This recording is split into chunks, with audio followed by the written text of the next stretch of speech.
This is how his story was supposed to end. Taken out by the woman he was supposed to marry. He's barely breathing, but somehow he smiles. He tells her she's beautiful, especially because he could never have her. She stands over him as the rain falls. It's over. With his final breath, he curses her for what she's done. That's when a system message appears. The engagement is officially broken. The condition? Deculane's elimination. But none of it was real. Turns out, it was all just a game being tested. A developer sat back in his chair, relieved that the stage had finally cleared. Kim Woo-jin was just happy that the game didn't crash this time. He'd put all his effort into this one character, Deculane. After a lot of work, he'd finally fixed a bug that kept crashing one of the story routes. But the pressure was huge. If it flopped, the studio was finished. He decided to check the character settings one more time. The guy he'd been working overtime on for months. A head professor with a crazy amount of mana. He was the main character of the episode Woo-jin had just fixed. In the game, he was one of the villains you had to face in the middle of the story. His character had so many different story paths that it created endless problems for the developers. He looked over the character's attributes. The foundation of Deculane's personality came from two traits that didn't make sense together. Whiz Kid and Average Mage. As a child, everyone called Deculane a magical genius. But the truth was, his talent was completely average. Looking at all the negative traits he'd piled on, Woo-jin wondered if Deculane could even be considered human. But there was one huge problem. From the very start of the game, he was completely surrounded by people who wanted him gone. He decided to add one last attribute to the character, something that wouldn't be too obvious. He found one called comprehension, but once he started, he couldn't stop. He began adding every cool-looking attribute he could find. When he finally finished, he felt a little embarrassed. He had just piled on everything that sounded good. He figured he should probably change it all back before it caused a problem in the game. But hearing a weird sounds, he looks to the side and noticed the night sky was gone, replaced by a massive, swirling vortex crackling with lightning. His eyes were wide with shock, trying to process what he was seeing. It looked like a giant hole had been punched right through it. Then, a blinding flash of light erupted from the center. For a split second, a horrifying skeletal face flashed in his mind. His entire world was twisting, and he didn't understand what was happening. Darkness wrapped around him, pulling him apart. He felt completely lost. He gasped, a sharp pain shooting through his chest. A woman's voice screamed at him, demanding that he get up right now. His eyes snapped open. It was his sister, Yeriel. She was absolutely furious, screaming about how long he'd been sleeping. A maid stood behind her, looking terrified. Deculane just let out a quiet, "It had been a few days since he'd woken up in this body." The whole thing still felt like a dream. She kept yelling, accusing him of hiding away because of some woman and bringing shame to their family. He just sat there, taking it all in. Uriel threw a stack of papers on the floor. She warned him to get up and get to work if he didn't want to get fired. It all started a week ago, after the day the sky looked so strange. He woke up in a strange body, in a place he didn't recognize. He quickly figured it out. He was in the world of the game he had made. The scenery outside was familiar. He knew it was real. But the worst part wasn't just being in the game. It was that he'd become the one character who could never escape his fate. He had become the villain. It's been a week since he arrived here, in Deculane's bedroom at the Euclid Manor. At first, he thought the whole thing was just a dream. But as the days went by, the feeling of being alive was too real to ignore. He finally had to accept the truth. He wondered if this was some kind of afterlife, if he'd actually died back then. But it didn't matter. Only one thing was certain. He had become the villain of the very game he helped create. His new name was Deculane von Gran, Euclid. In the game, Deculane was the middle boss, an enemy you had to face no matter what path you chose. He was the source of every problem, the enemy of everyone, a man who had caused pain to countless characters. He couldn't understand why, of all people, he had to become this hated villain. On top of everything, he had no idea where he was in the game's timeline. He was completely lost. The only thing he knew for sure was the total amount of mana he had. But without knowing how fast it was used, he couldn't prepare for anything. He was flying blind. He remembered his team testing the game about 1,000 times back when they were making it. He'd seen every possible path, every choice a player could make. And out of all those thousands of playthroughs, Deculane only survived once, just one single time. His entire purpose was to be a roadblock for the hero. He was a villain designed to be defeated and then die. He picked up the papers his sister had thrown. It was a lesson plan for a lecture at the Imperial University. This must have been what the original Deculane was working on. He thought about the woman who had stormed in earlier, Yeriel von Grahan Euclid, his half-sister. She was the one running their entire noble house in his place. It was obvious that she and Deculane did not get along. He remembered her screaming about some woman, and he was pretty sure she was talking about his fiancée, Julie. He figured something bad must have just happened between the original Deculane and her. He remembered her final warning as she left the room. If he didn't want to get fired from his professor job, he needed to get up and go. That word, professor, clicked in his mind. The lecture was today. He let out a quiet, he had to go. He'd never given a lecture in his life, but he knew he had to do something. It was the only way to start gathering information. The system had given him a primary goal, become necessary to the game. There was also a side quest for the university lecture, which would earn him some store currency. He remembered those words floating in front of his face the moment he woke up here. Between the quest and Yeriel's warning, he knew he had to get moving. He remembered that in the game, his own sister was one of the many people who could cause his death. That store currency was important, but what was he supposed to lecture on? gone. He wasn't worried, though. He had a secret weapon. Turns out, this body came with a special attribute called comprehension. It was a unique skill that let him understand anything, as long as he had the mana for it. He sat there for a moment, thinking. He remembered giving this attribute to the character himself, back when he was designing the game. He'd hoped it would give the villain a little bit of empathy, and since it was a unique skill that only showed up late in the game, he figured it probably had some hidden effects he didn't even know about yet. He got up and went to the bathroom, which was bigger than most people's houses. Everything was new, the clothes, the room, but it all felt strangely familiar. It was like he'd been living this life all along. Normally, he would have felt awkward wearing clothes this fancy, but now it just felt right. It was actually comfortable. He realized this was another one of the character's attributes kicking in. Skills like intimidation and dignity and aesthetic sense were literally changing how he felt. It felt like the body itself was telling him that it belonged to him now. The old Kim Woo-jin was fading away. Even his personality was changing. The strict, formal way Declan acted used to feel stiff, but now it felt completely natural. His main goal was to gather information. But as he walked toward his first lecture, he wasn't just pretending anymore. He was Declan. The body itself seemed to believe it, that he was a noble, a superior being. Every step he took was filled with a confidence that wasn't his, but a voice in his head, his real voice, just scoffed at the idea. He wasn't a noble. He was Kim Woo-jin, a totally normal guy from South Korea. He remembered what someone once called him before they broke up. She said he was a pathetic, lazy person, and he knew it was true. That's why he wasn't going to lose himself to this new identity. He wouldn't let his guard down for a second. He got into the car. He'd never been in anything this nice before. The thought of expensive cars brought back a bad memory, one that still made him angry. That's when he noticed someone else was in the car with him. He had absolutely no idea who this person was. The young man jumped, startled. He quickly greeted Declan as Professor and nervously handed over a folder. Declan took the folder, wondering if this was his assistant. He then asked the young man if he was a wizard. The assistant stammered that he'd been working for him for 3 years, but then quickly said he was just joking. He looked at the document. He thought it was lecture material, but it was just a script for him to read. The original Declan didn't even write his own lessons. The assistant explained that the folder contained the entire lecture from start to finish. He realized the original Declan was so arrogant and untalented that he couldn't even be bothered to prepare his own lessons. This meant his assistant had done all the work. It took a real effort for him to even form the words to thank him. He managed to say it. Good work. The assistant flinched, completely shocked. He couldn't believe what he'd just heard. Declan then told him to get some rest until they arrived. The young man, still trying to process the compliment, quickly agreed. The moment the words left his mouth, he felt sick. Just complimenting someone made his body react badly. This had to be the real Declan's personality fighting back. He'd felt it since leaving the manor. The original Declan's consciousness was slowly invading his own. Just then, the driver announced they had arrived. He stepped out of the car. This was it, the Imperial University, Declan's workplace. He looked out at the campus. It was just as impressive as he remembered from the game he'd created. He checked the details from the letter in his mind. The lecture was supposed to be in Roteo Hall. Inside, the lecture hall was already packed. The students were buzzing, excited to finally hear from Head Professor Declan. He could hear them whispering as he approached. They were talking about his reputation as a master of spell interpretation, a child prodigy. The chatter stopped the second he walked in. He had their full attention. He walked to the front of the hall and introduced himself. He was Declan von Grahan Uklan, the head professor of the Magic Tower. Then, he looked out at the students and announced that the lecture was about to begin.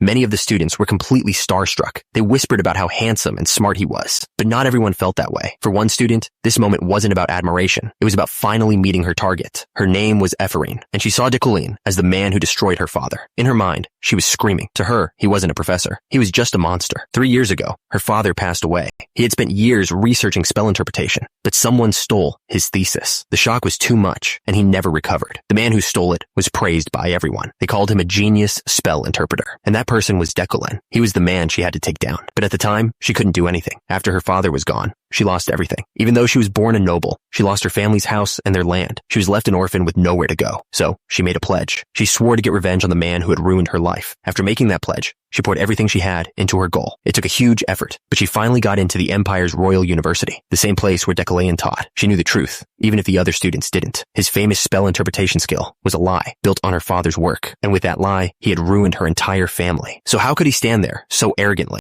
That position, that respect, it should have all belonged to her father. She wanted nothing more than to expose his lies and make him pay, right here and now. She just stared at him, the promise of revenge burning inside her. But she forced herself to hold back. To really drag him down, she needed to prepare for the perfect revenge. Declan's voice cut through the room. He told everyone to be quiet. The lecture was starting. He introduced himself again, head professor of the Magic Tower and a monarch mage who controlled elements. He started with the basics, explaining that magic has 3 main attributes and 9 different types. The attributes, he explained, are the very source of all magic. He then listed the elements and the 9 types, from summoning and destruction destruction all the way to bewitchment. The final type was harmony. As he spoke, he couldn't help but think this was way easier than he'd expected. After all, it was his first lecture ever, and he didn't actually know any magic theory. He was just reading from the script his assistant had prepared. But as he read the words, something strange happened. It wasn't just reading anymore. He could perfectly understand everything. Turns out, the original Decalean's personality traits were actually helping him. His overpowering grace was making every single student focus on his words. Even his elitism, which should have been annoying, was making his intense eye contact feel natural instead of threatening. He started to think that maybe, just maybe, this version of Decalean had all the makings of a great teacher. He continued the lecture, explaining how mana is stored differently in the body. He explained that mages store mana in their heads, which is best for imagining spells. Knights store it in their hearts, letting it flow through their bodies. And finally, there was the inner core, a place that could mix both internal and external mana. His point was simple. Hard work is important, he told them. But if you aren't talented, you have to choose one thing and focus on it. As soon as he said it, he thought to himself that it was the perfect thing for Decalean to say. Because honestly, the original Decalean didn't have amazing talent either. He was well aware of his own limits. His mana was decent, but he knew there were monsters in this world with 10 times his power. He found it ironic, giving advice that he himself needed to hear. He announced the end of the lecture, but then he paused. He noticed the last part of the script was weird. He wondered if he should really read what was written there. He realized the original Decalean would have just ignored it. The arrogant professor wouldn't have bothered. So, instead of reading from the script, he turned to the class and asked if anyone had questions. The students just looked at each other. No one said a word. He was relieved. Just as he was about to end the class, a voice called out his name. A student in a hood stood up. She asked about a mysterious spell found in the dorms last night. One people thought was the work of a devil. She challenged him directly, asking what the genius spell interpreter thought about it. The student wasn't finished. She then asked if he was even really from the university's magic tower. Decalean looked at her coldly. He told her that anyone from the tower would know to state their name and affiliation before asking a question. He refused to answer a question from a child who didn't know basic etiquette. Ephraim was speechless. But this wasn't just arrogance. In his mind, he admitted he had no choice. Turns out, his comprehension skill used a huge amount of mana. His reserves were already low. He'd used over 1,000 mana just to understand the lecture script. Analyzing a spell he'd never seen before could drain him completely. The other students didn't know any of this. They just saw a rude student get shut down and they started to laugh. They all thought she was just trying to get noticed and failed miserably. Ephraim gritted her teeth, completely humiliated. Just as Decalean was about to leave, Ephraim shouted for him to wait. She explained that there was a mysterious spell going around, but the magic tower refused to analyze it. She told him that if anyone could figure it out, it was him. Before he could refuse, she cast the spell herself, projecting the complex green magic into the air. She pleaded with him to analyze it. The entire hall watched, waiting to see what the famous professor would do. He looked at the spell, and instantly his mana plummeted. He was left with almost nothing. This was exactly what he'd been trying to avoid. Not knowing this,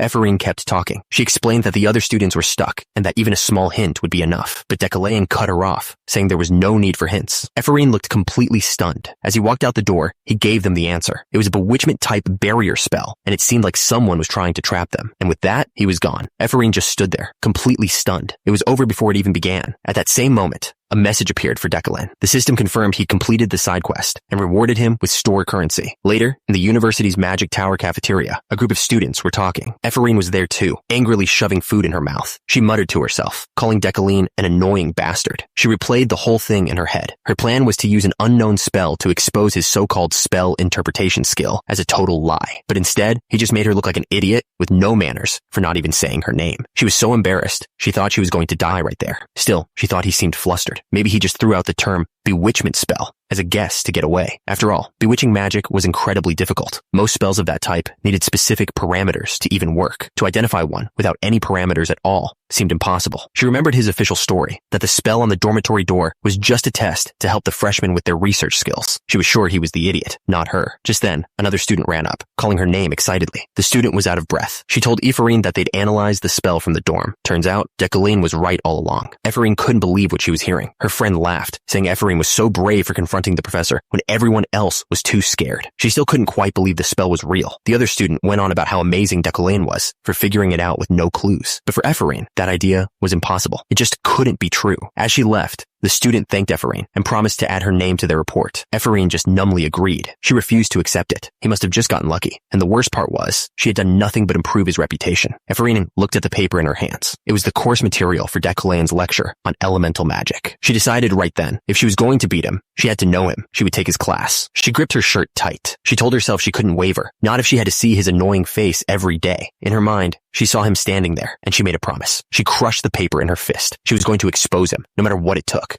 going to expose him, no matter what it took. As Decalayan walked down the university hall, a message from the system appeared. He had completed the lecture quest and earned a little store currency. He let out a quiet breath. That could have gone very badly. He remembered the moment he'd looked at the spell. His special skill, comprehension, had activated all on its own. The spell circle was so tangled and complex that just looking at it was enough to drain all the mana he had left. The truth was, he hadn't actually understood the spell. Even with twice his mana, he wouldn't have been able to figure it out. He was just glad it all worked out. That's when he saw someone and greeted them. He stopped. He knew exactly who that was. Standing before him was Julie von Dea Freiden, his fiancée. He recognized her instantly. He'd seen that face countless times back when he was designing the game. She asked him how he'd been. She was a woman destined to become one of the greatest knights in the world. He just hadn't expected to run into her so soon. Decalayan gave a simple reply, saying he was fine. Her eyes narrowed. She questioned if he was really fine, especially after breaking a promise they had made just a week ago. He froze. He had no idea what promise she was talking about. It was another mess left behind by the original Declan. The best move was to avoid it. He told her he didn't recall and tried to walk away, but she wasn't letting him go. She stepped right in his path, accusing him of trying to run away just like he always did. He realized she wasn't going to let him pass. He was stuck, so he tried a different approach. He claimed he'd forgotten because of a fever he'd had and asked her to tell him what promise they had made. Her mind went back to that day. She had asked him to promise that he would be truthful to himself. He had to confess his lies and his arrogance to everyone. If he did that, she promised she would stay with him, even if the entire world fell apart. Her expression hardened. She told him it looked like she was wrong to have trusted him. She turned away from him, her voice cold as she told him he could go. He just stood there, watching her walk away. He simply excused himself and walked away. Julie stood frozen, her fists clenched tight. She was furious. Her mind went back to how it all started. Their engagement was never about love. It was just a deal. He was a talented mage, and she was a talented knight. On paper, it was a perfect match. The union was seen as a huge win, great for politics and for strengthening their bloodlines. The Yucklines and the Freidens were two of the most powerful families in the empire. No one objected to the marriage, so she accepted it. She told herself it was for the good of her family, even if she didn't love him. But after the deal was made, both households realized something important. There was a problem. The problem was his so-called talents never existed in the first place. He lied to the world, calling himself a genius just to become a professor. But for the last 3 years, he hadn't made any progress at all. Despite all this, the Yucklines and the Freidens tried to keep it quiet. She knew why. They were powerful families who didn't want to be the subject of gossip.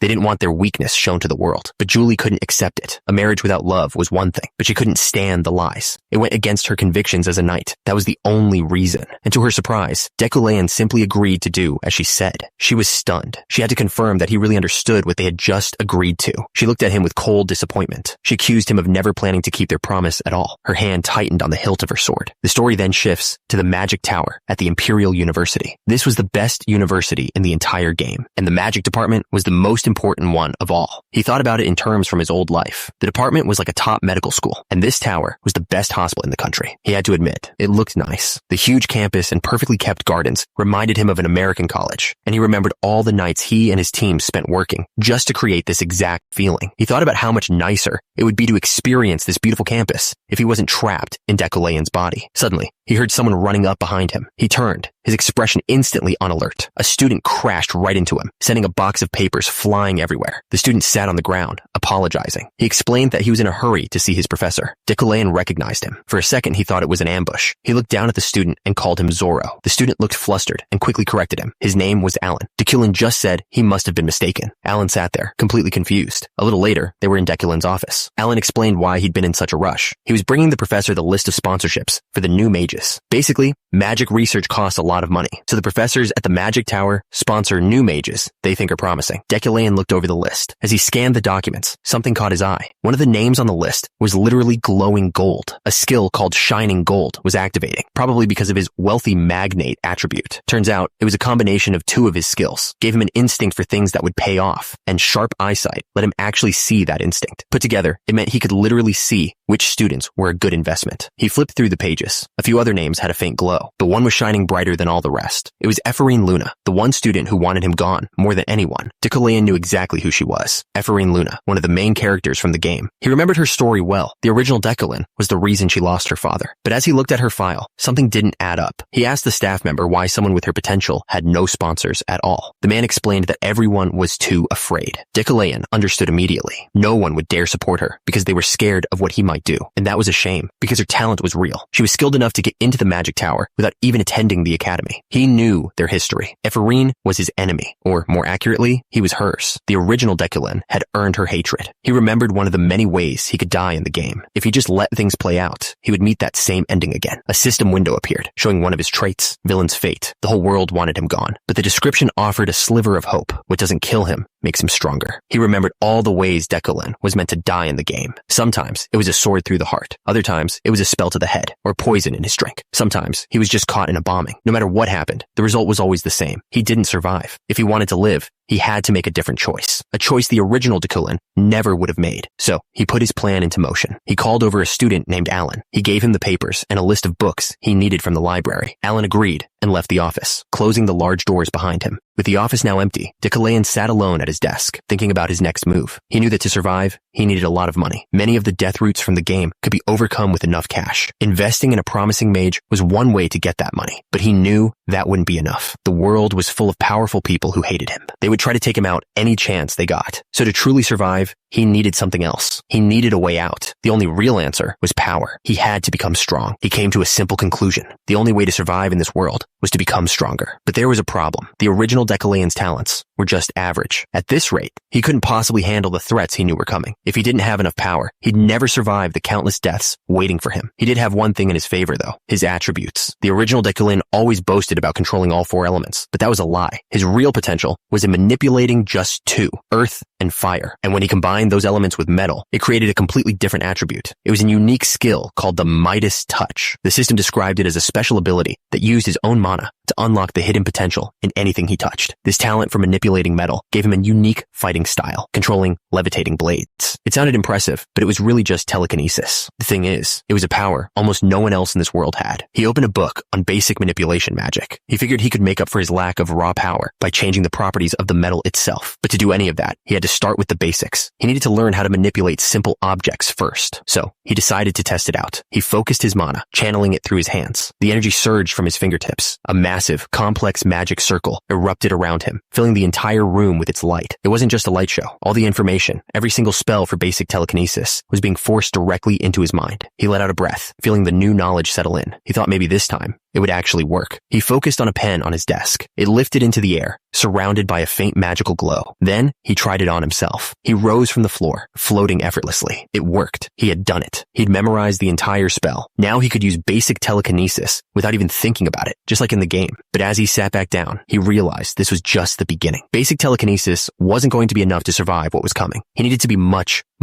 stronger. He wondered what his next step should be. He had to find a way to push his power to the next level. That's when a crazy idea hit him. What if he didn't just cast a magic circle, but covered his entire body with them? He knew that in this world, magic circles got stronger the bigger they were. So, he thought, if he used his skill to fully understand his own body, he could engrave magic circles, not just in his mind, but across his entire being, his heart, his core, everything. It would be the ultimate way to strengthen his telekinesis. Of course, he knew a plan like that could easily overload his body and cause serious side effects. But that's when he remembered a unique skill he had: Iron Man. The system confirmed it. This body had the highest possible potential, and the Iron Man attribute was designed to let him endure exactly this kind of strain. He was the only one in the world who could even try something like this. He checked his current mana level. It was at 800. That was more than enough to give his new theory a try. Without wasting another moment, he stood in the center of the room and unleashed his power. The magic surged through his body, a wild mix of red and blue energy. He tried to force the magic circles into his very being, but the power was too much to handle. Instantly, a terrible pain shot through his entire body. It felt like every bone was breaking and every muscle was being torn apart. But even then, he refused to even make a sound. That was the elegance a noble was supposed to have. The energy finally faded, leaving him standing there in the silence. He was completely exhausted. The experiment had failed, but not because of the pain. He had simply run out of mana. But the experiment wasn't a complete failure. He had gained something from it. A magic circle was now permanently etched onto his shoulder. He figured at this rate, it would take about 2 weeks to cover his entire body. A month passed. It was the first day of Dekulin's lecture at the University Magic Tower. But when the students arrived, Dekulin wasn't there. Instead, they found a wooden sign with a simple instruction. He wanted to test their abilities, and they should bring him any result they could create from the area. The students were completely lost. lost. They wondered if this was why they were outside, and more importantly, where Professor Decolean was. Ephraim immediately thought he was being irresponsible. Another student started complaining loudly, furious that he would just tell them to study by themselves on the first day. She wasn't looking where she was going, and slammed right into Ephraim. The student who bumped into Ephraim spun around, looking furious, but she froze mid-sentence. She looked up and saw who was standing in front of her. It was Sylvia von Josephine Illide. The other student just stood there, completely speechless. She looked up at Sylvia, completely confused. A thought crossed her mind. Did Sylvia not recognize her? For a moment, everything was quiet in the forest. A strange crystal structure stood alone in the forest, glowing with energy. Decolean watched from a distance. He recognized her immediately. She was from House Illide. The sight of her brought back a memory. He remembered 10 years ago when the Illides grew afraid of his and his father's power. He recalled how they used their soldiers to surround his family's home, threatening them. He couldn't understand it. After everything that happened, how could she not remember him? Just then, the small tower near Sylvia shattered into pieces. He felt a sudden pull. It was like his mana was being sucked away somewhere. He turned and saw what was happening. Ephraim had her hand on a large stone monument, and it was glowing with a blinding blue light. Ephraim was completely focused on the glowing monument. A voice from behind her suddenly demanded to know what she was doing. It was Sylvia. She was furious, accusing Ephraim of stealing all the mana she had gathered. But Ephraim didn't even seem to hear her. Sylvia couldn't believe it. The girl was acting like she wasn't even there. Watching from a distance, Decolean realized what was happening. He stepped forward and called out to Sylvia, asking why she was pretending not to recognize him. Ephraim was still lost in the flow of magic, completely unaware of the tension building behind her. Decolean pressed on. He reminded her of how her family had threatened his, and asked if she was scared he'd come back to steal her spotlight. Suddenly, Ephraim spoke, but not to Decolean. She told Sylvia she didn't know her. Sylvia was stunned, furious that this girl was talking down to her. Ephraim continued, saying that while she didn't know Sylvia, she knew her father. Sylvia had no idea what she was talking about. Ephraim called him a cocky former noble. Then, her face twisting with anger, Ephraim added that she heard he died. Suddenly, the other students started shouting, pointing up into the trees. High up on a branch, a figure was glowing with a powerful green aura. The girl glared down, furious. She demanded to know what Ephraim had just said. She was absolutely furious, screaming for Ephraim to repeat what she just said. Without waiting for an answer, she launched a powerful blast of green energy right at them. But Sylvia reacted instantly. She threw up a magical shield, bracing for the impact. The two spells collided with a massive explosion that shook the entire forest. The blast was so strong, it sent the other students flying. As the smoke started to clear, a voice called out, asking if anyone was hurt. The attacker was on the ground, but she was still trying to fight. Ephraim held her back as she screamed that someone had dared to insult her father. Sylvia glared down, ready to end it. But then she stopped, her eyes widening. The attacker looked up too, wondering what was going on. A strange light had appeared out of nowhere.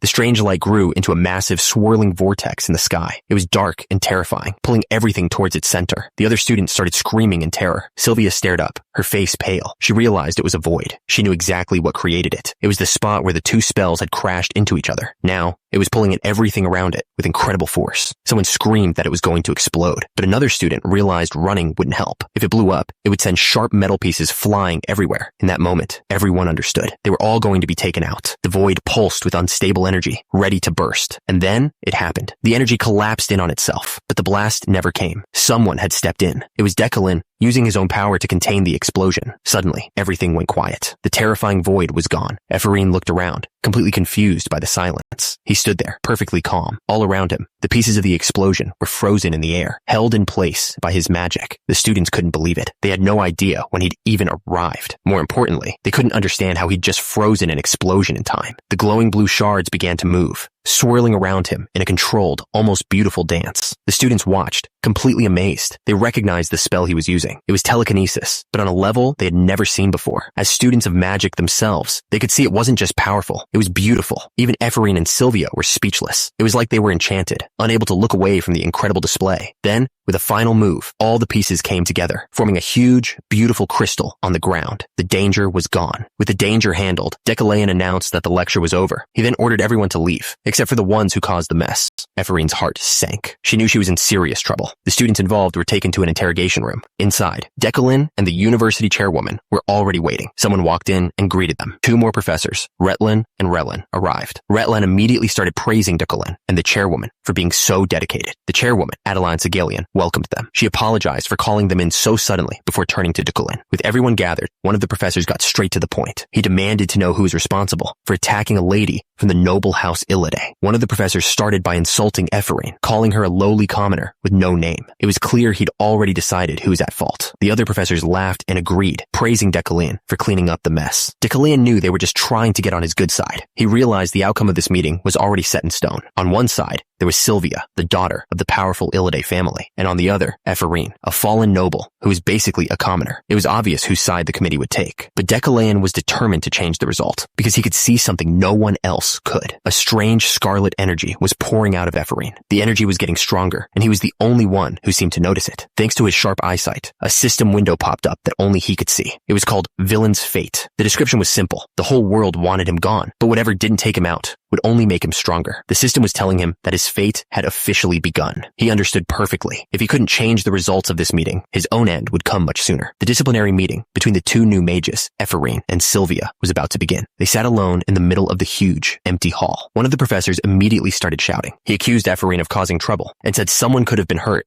if Decalaeon hadn't been there to clean up the mess. He demanded to know why she fought. Ephorine just looked down at the floor and quietly said she couldn't tell him. The committee members were shocked by her response. She slowly rose to her feet. She kept her real reason to herself. She was sure the person truly responsible was watching from somewhere, so she couldn't say a word. Her mind flashed back to the words that had started everything. She remembered telling Sylvia she'd heard her father had passed away, and the look on her face. Ephorine knew the truth. She'd been cleverly provoked, but she couldn't say a word about it, not in front of her enemy. She clenched her fists, trying to keep her anger under control. One of the professors started yelling at her from across the hall. He accused her of having an inferiority complex. He told her she should have remembered the difference between her position and Sylvia's. Ephorine just stood there, taking it all in silence. Finally, someone asked Sylvia to speak. She explained that during class, she had accidentally destroyed Ephorine's work, and that's what started the argument. The committee immediately twisted her words. They decided Ephorine had made a huge fuss over a simple accident. One of them even suggested she had anger issues, calling her a lowly commoner. The calls for her expulsion grew louder. They all agreed that her behavior couldn't be ignored. Ephorine felt a chill run through her. In that huge hall, surrounded by accusers, she was completely alone. Ephorine felt like she was being buried under insults. Everyone was pointing their fingers at her, blaming her for everything, and she couldn't say a single word to defend herself. She had no one to protect her. The feeling was cold and sharp, like broken glass. And in her mind, there was only one person to blame for all of this. Decalaeon. One of the committee members spoke up, saying it seemed like everyone had made up their minds. But before they made a final decision, they turned to Decalaeon. They asked for his opinion, since he was there when it all happened. Ephorine braced herself. She thought it was over. Decalaeon's voice filled the room as he addressed the committee. He asked a single, direct question about the incident, but he wasn't looking at Ephorine. He turned to Sylvia and asked if she truly believed she had no fault in what happened. Sylvia was completely stunned. Decalaeon repeated the question, his voice cold and clear. He wanted to know if Sylvia truly believed she was blameless. The entire room was thrown into confusion. One of the professors looked completely stunned. Sylvia couldn't understand what Decalaeon was trying to do. Decalaeon explained his reasoning calmly. He told Sylvia she could have stopped what happened, but didn't. Then he took it a step further. He suggested that maybe her famous abilities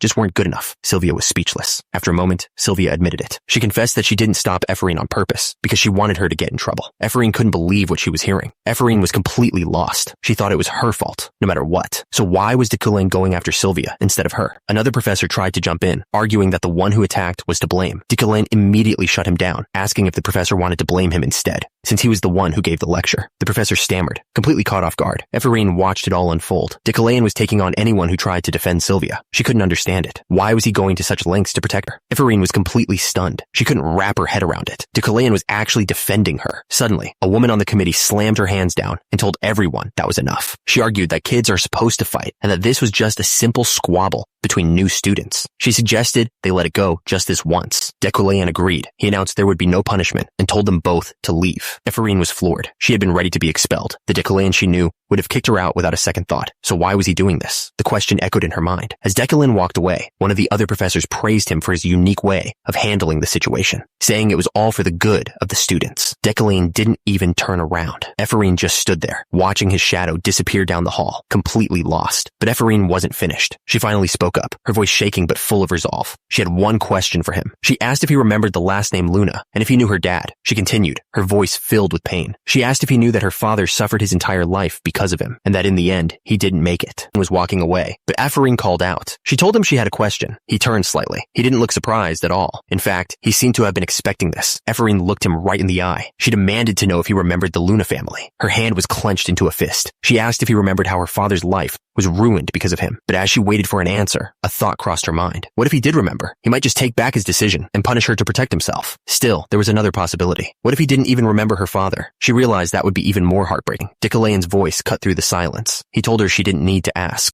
He told her not to waste her potential on things that happened in the past. And with that, he was gone, leaving Ephorine standing alone in the empty hall. She just stood there, completely silent, trying to make sense of it all. And then it clicked. She was sure of it now. Decalaeon remembered her and her father. That had to be the only reason he helped her. He must have felt responsible for what happened. Her hand tightened into a fist. She figured that's why he decided to step in and defend her. But that led to another, more painful question. Was he helping her just because he pitied her? A wave of relief washed over Ephraim, so he didn't forget. As long as he remembered her, that was something. She decided she was satisfied with that. At least for now, it was enough. At the same time, Dekulin got a notification. The system informed him that he'd just overcome a death variable and earned 2 points of store currency. Miles away, 2 people were already discussing what happened. The driver, Giltheon, the head of the Illid family, told his passenger not to worry about that girl anymore. He explained that while Ephraim Luna definitely had talent, she had already missed her chance to do anything with it. It all went back to something that happened 10 years ago, on the day of the Academy's aptitude exam. The memory went back 10 years. To a mage conducting an aptitude test on 2 young girls. He stared at the glowing orb, completely stunned by the results. He thought it was impossible, but the orb didn't lie. He announced that both of them had the talent to become an archmage. The girls were just as confused. To find 2 potential archmages from the same region was unheard of. She had no idea what was going on. See, an archmage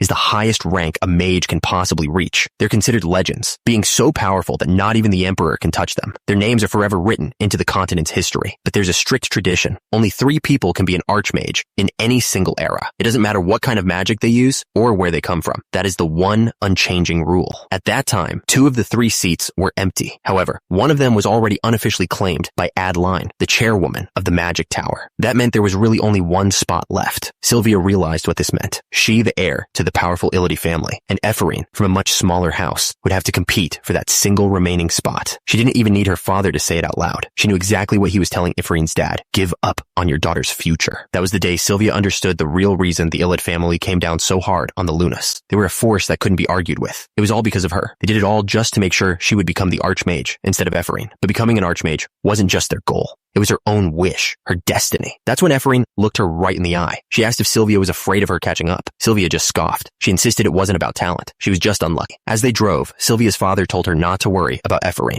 The real person she needed to be careful of, he warned, Dekulin. He reminded her that Dekulin wasn't a simple man. He might seem stuck now, but he was called a genius when he was young and could soar at any moment. Sylvia already knew her father was right. She knew because Professor Dekulin had seen right through her trap. She remembered that moment perfectly. She had used her magic to make Ephraim's mana vanish. She'd set it up to explode on contact. The bigger the incident, the more trouble Ephraim would be in. But Dekulin saw through her entire plan immediately. He figured it out, even though she had checked the room to make sure no one was watching with magic. Sylvia couldn't get it out of her head. Dekulin knew she was the one who set the trap, but instead of saying so, he forced everyone to compromise. His message to her was clear. He knew everything, and she had to go along with him. It was a threat she had no choice but to accept. He had her completely cornered. She used to think he was just an arrogant man whose talents were only slightly above average. But now, she didn't know what to think. Just what kind of man was he? A few days later, at Dekulin's manor, Dekulin finished getting dressed. He spoke into a device, telling someone named Roy that he was ready and would be down soon. Moments later, his car pulled away from the estate. As he rode in the car, Dekulin thought about what happened. He knew he'd made the right choice supporting Ephraim. Because of it, he had removed one of the many things that could get him eliminated and even gain some store currency. He remembered a social event from a while back. He never would have guessed that the young woman who'd asked that question was actually Ephraim. Back then, she was almost certainly hostile toward him, which explained a lot. He knew Sylvia might hold a grudge against him for what he did, but he had no choice. He had to deal with the most immediate threat to his own survival. Putting that aside, he really didn't like social events. He would much rather avoid them, but he couldn't pass up an opportunity to gain more store currency. A new side quest appeared. Attend the Flower of the New Year event. He needed at least 5 store currency to access the shop. So his plan was to find any important people at the event and see what he could get. The car pulled up to a massive, fancy-looking building. He had arrived. As soon as he stepped out, the staff bowed deeply and welcomed him. The place was packed with people, all talking and laughing. He scanned the room. It was full of high-ranking nobles, many of whom he recognized from his time as a game developer. But one person in particular stood out. It was Ehelm, a man the original Dekulin had apparently modeled himself after. Seeing all these important people confirmed it. Coming here was the right move. That's when he noticed someone approaching. An older nobleman walked right up to him, a big smile on his face. He greeted Dekulin warmly. He explained that his own son was taking Dekulin's class at the university. The attention just kept coming. Another noble rushed up, grabbing his arm and telling him how much he'd always wanted to meet him. Dekulin hated being touched. He immediately regretted coming to this party. But then he overheard a conversation nearby. Someone was talking about a person named Ganesha. The old noble tried to invite him for dinner, but Dekulin wasn't even listening anymore. He just walked right past him. He knew that name. Ganesha was a key character in the game's story. Getting to know her now would be a huge advantage. He started looking through the crowd, trying to figure out where her name had come from. That's when he saw her down on the stairs. He knew this was his chance, and he had to take it, and scanned the crowd, convinced that Ganesha had to be somewhere nearby. And then he saw her, standing on on the floor above. It was a woman with red pigtails, wearing an adventurer's outfit. That was definitely her. He started to head towards her, but a voice suddenly called out from the crowd. A man was walking right up to him, calling him Professor Dekulin. The timing couldn't have been worse. He knew exactly who it was. Ehelm, an imperial mage of the 4th highest rank. Ehelm walked closer with a smug look. He sarcastically said it was an honor to be remembered, then immediately asked how Dekulin's research was going, hinting that he'd heard some rumors. When Dekulin asked what he meant, Ehelm laid it out plain and simple. The rumor was that his research hadn't progressed at all in the last 3 years, and people were starting to question his ability. Dekulin could see right through him. Ehelm was just trying to get a reaction. Turns out, this guy was Dekulin's peer back in university. He even offered his help with a smug look on his face. They used to be close, but that all changed when Dekulin got the head professor position that Ehelm wanted. The jealousy had been eating at him ever since. The original Dekulin might have been bothered, but to Kim Woojin, these insults were pointless. After all, what Ehelm was saying was the truth. But then, something clicked in his mind. Ganesha. He looked over to where he'd seen her. The spot was empty. She was gone. Ehelm was still laughing, telling him his arrogance was why no one liked him. Dekulin was furious. He'd lost his chance to meet Ganesha because of this guy. Dekulin walked right up to Ehelm and called his name. Ehelm turned, asking what he wanted. He'd had enough. He told Ehelm to shut up and get lost, calling him a rotten bastard. Ehelm fell to the floor, completely stunned. He couldn't believe what he'd just heard. Dekulin didn't waste another second on him. He had to find Ganesha, and he had to do it now. He was frustrated. The whole plan was ruined. Inside, people started to wonder where Professor Dekulin had gone. He'd managed to find a quiet spot outside. Even after getting rid of Ehelm, there were just too many people trying to talk to him. This was exactly why he hated these events. That's when a voice called his name. He turned, and there she was, Ganesha. She asked if he was looking for her. He was just trying to get away from the party, but this was perfect. The bigger question was, did the original Dekulin and Ganesha already know each other? Ganesha laughed. She told him to stop pretending he just got lost. She knew he had something to say. He apologized for a mission they'd worked on. He'd already returned the money, so he asked if they could just move on. It was clear they had some kind of business history, but Ganesha corrected him. She wasn't sorry, because she couldn't bring him a talented magic user, but because she didn't. She admitted she got attached to the child and couldn't bring herself to hand them over. And just like that, he understood everything. The original Dekulin, unable to make any progress himself, had tried to use a talented child to cover up for his own failures. Ganesha told him she had one last thing to ask. Dekulin just told her to go ahead. She looked him right in the eye and asked how long he planned on living the way he had been. The question seemed to stop him. He quietly repeated it to himself. He thought about the man he used to be. The old Dekulin would listen to anyone who flattered him, even if they were useless. His actions destroyed the trust of everyone around him. He hurt countless people just to protect his own reputation. But that was the past. He turned and told her that from now on, he was going to live differently. Ganesha was stunned. She admitted she never expected that kind of answer. She was sure he was going to try and get rid of her. Ganesha explained that she was worried because she'd run away from a secret mission, but Dekulin just told her that her concern was unnecessary. He thought to himself about how crazy it would be to go after her. Ganesha was a top-class fighter. Trying to take her out would be a death wish. He wasn't sure what the original Dekulin would have done, but he knew Ganesha was a special character, strong enough to take someone down with a single strand of her hair. Her skills were invincible body and master of all martial arts. She was a fighter who had reached the absolute peak of physical strength. He figured that the original Dekulin couldn't stand people like her. If he hadn't taken over this body, Ganesha would probably already be gone. Ganesha was completely thrown off. She couldn't figure out what was wrong with him. But for Dekulin, the night was a success. He'd made the connection he wanted. He saw no reason to stay any longer. He told her he was heading back and that she shouldn't worry. Ganesha was surprised he was leaving so early. As he walked away, Ganesha called out to him, still not believing it. She asked if it was really okay, if no one was going to come after her. Without even turning around, Dekulin just said that such methods were classless. She was just left standing there, completely stunned by his answer. As he walked on, he thought about it. With his family's power, he could have easily used the Adventurers Guild to make her life difficult. But he knew that would just create new problems that could lead to his own end. That's when a message popped up from the system. He had avoided a threat to his life and gained store currency. He stopped in his tracks, completely caught off guard. He suddenly understood. The system didn't say he'd overcome the threat, but avoided it. The entire conversation with Ganesha had been a hidden trap. Looking back at the party, it hit him. There wasn't a single place in this world where he could let his guard down. Far from the party, a young adventurer named Rayleigh was getting impatient. She demanded to know how much longer they were going to stay. She was talking to Julie, who shot back that she never wanted to come in the first place. When Rayleigh tried to get her to move, Julie just refused. Rayleigh looked on, worried by her friend's mood. Julie's face darkened. She suddenly asked how things were with that person lately. When Rayleigh asked who she meant, Julie specified it was Professor Dekulin. Rayleigh admitted she was worried, mentioning all the rumors she'd heard. The very mention of his name brought up an image of him walking away from her. She was silent, but the pain was obvious. Finally, she answered. Things were not good. Not good at all. Rayleigh quickly tried to quiet her down, worried that someone might overhear them. But Julie wasn't paying attention to her friend anymore. She had spotted Dekulin down below, heading for the exit. He didn't even look up at her. He just kept walking, leaving the party behind without a word. His sudden exit didn't go unnoticed. People started whispering, surprised that Declan, a man who loved social events, was already leaving. They pointed out that he hadn't even spared a glance for his own fiancée on the way out. The nobles concluded that the rumors about their bad relationship must be true, and Julie heard every single word. Because Declan left the party earlier than anyone expected, people immediately started talking. They assumed it was because of his bad relationship with Julie. But of course, Kim Woo-jin had no idea about any of this. A notification popped up. He completed the side quest just by attending, and now he had 4.5 store currency. He was almost there. A week had passed since the flower of the New Year social event. He was back at the Yuckline estate. On top of his daily magic practice, he started working out. He realized his stamina was seriously lacking.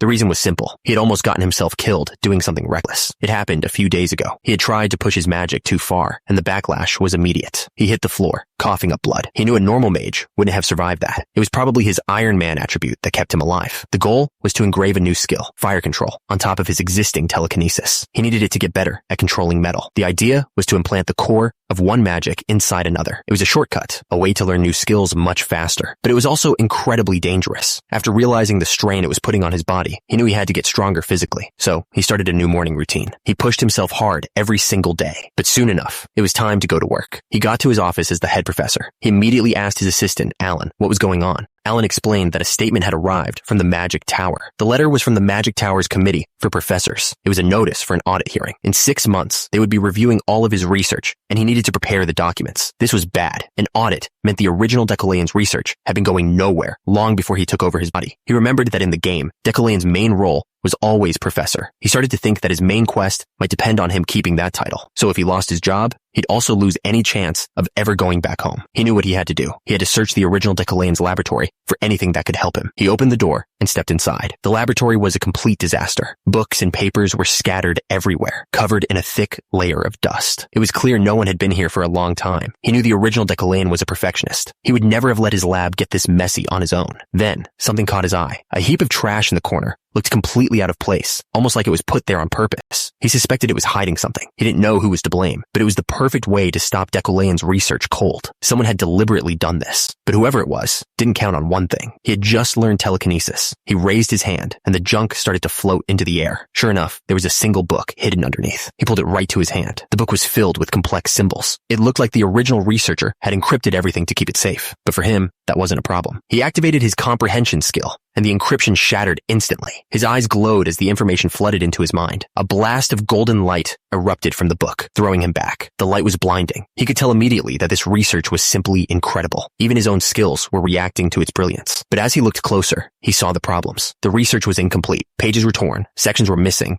and some of the logic was just plain wrong. Still, even with all its flaws, the work was so groundbreaking that it triggered one of his special abilities. That's when he remembered the name of the student who hated him so much. Ephorine Luna. This had to be her father's work. It all clicked into place. He realized Ephorine's father must have tried to hide this research from the original Declan. This was the source of the Luna family's grudge. And because of the man he now was, Ephorine had lived a brutal life. He clenched his fist. He wasn't going to let this go. He decided he would complete the research himself. With his comprehension skill, it was possible. And when it was done, he would add her name to the paper. He'd list her as a co-author. After all, he needed accomplishments for himself, so he couldn't give her all the credit. Elsewhere, at a cafe on campus, a group of students were having a serious meeting. One of them insisted that the commoners had to stick together. She pointed out that there were only 30 of them in the class, and if they didn't unite, they'd all suffer for it. The other student turned to Ephorine, looking for her agreement. Ephorine just flinched, thinking about how she used to be a noble. She took a sip of her drink and sighed. Without a home or land, she figured she wasn't much of a noble anyway. But the red-haired girl wasn't taking no for an answer. She leaned in and told Ephorine that she absolutely had to be there. She explained that Ephorine was the representative of the commoners now. Ephorine couldn't help but laugh to herself. Her, a representative? That's when another student brought up a serious problem. To make a club, they needed a supervising professor, and he didn't think any of them would approve of the commoners gathering together. The red-haired girl nodded. That was the biggest hurdle they faced. They started listing their options, but it was hopeless. One professor was famous for sucking up to nobles, and another one would turn away the second he saw a commoner. And of course, there was no way Professor Decalane would ever help them.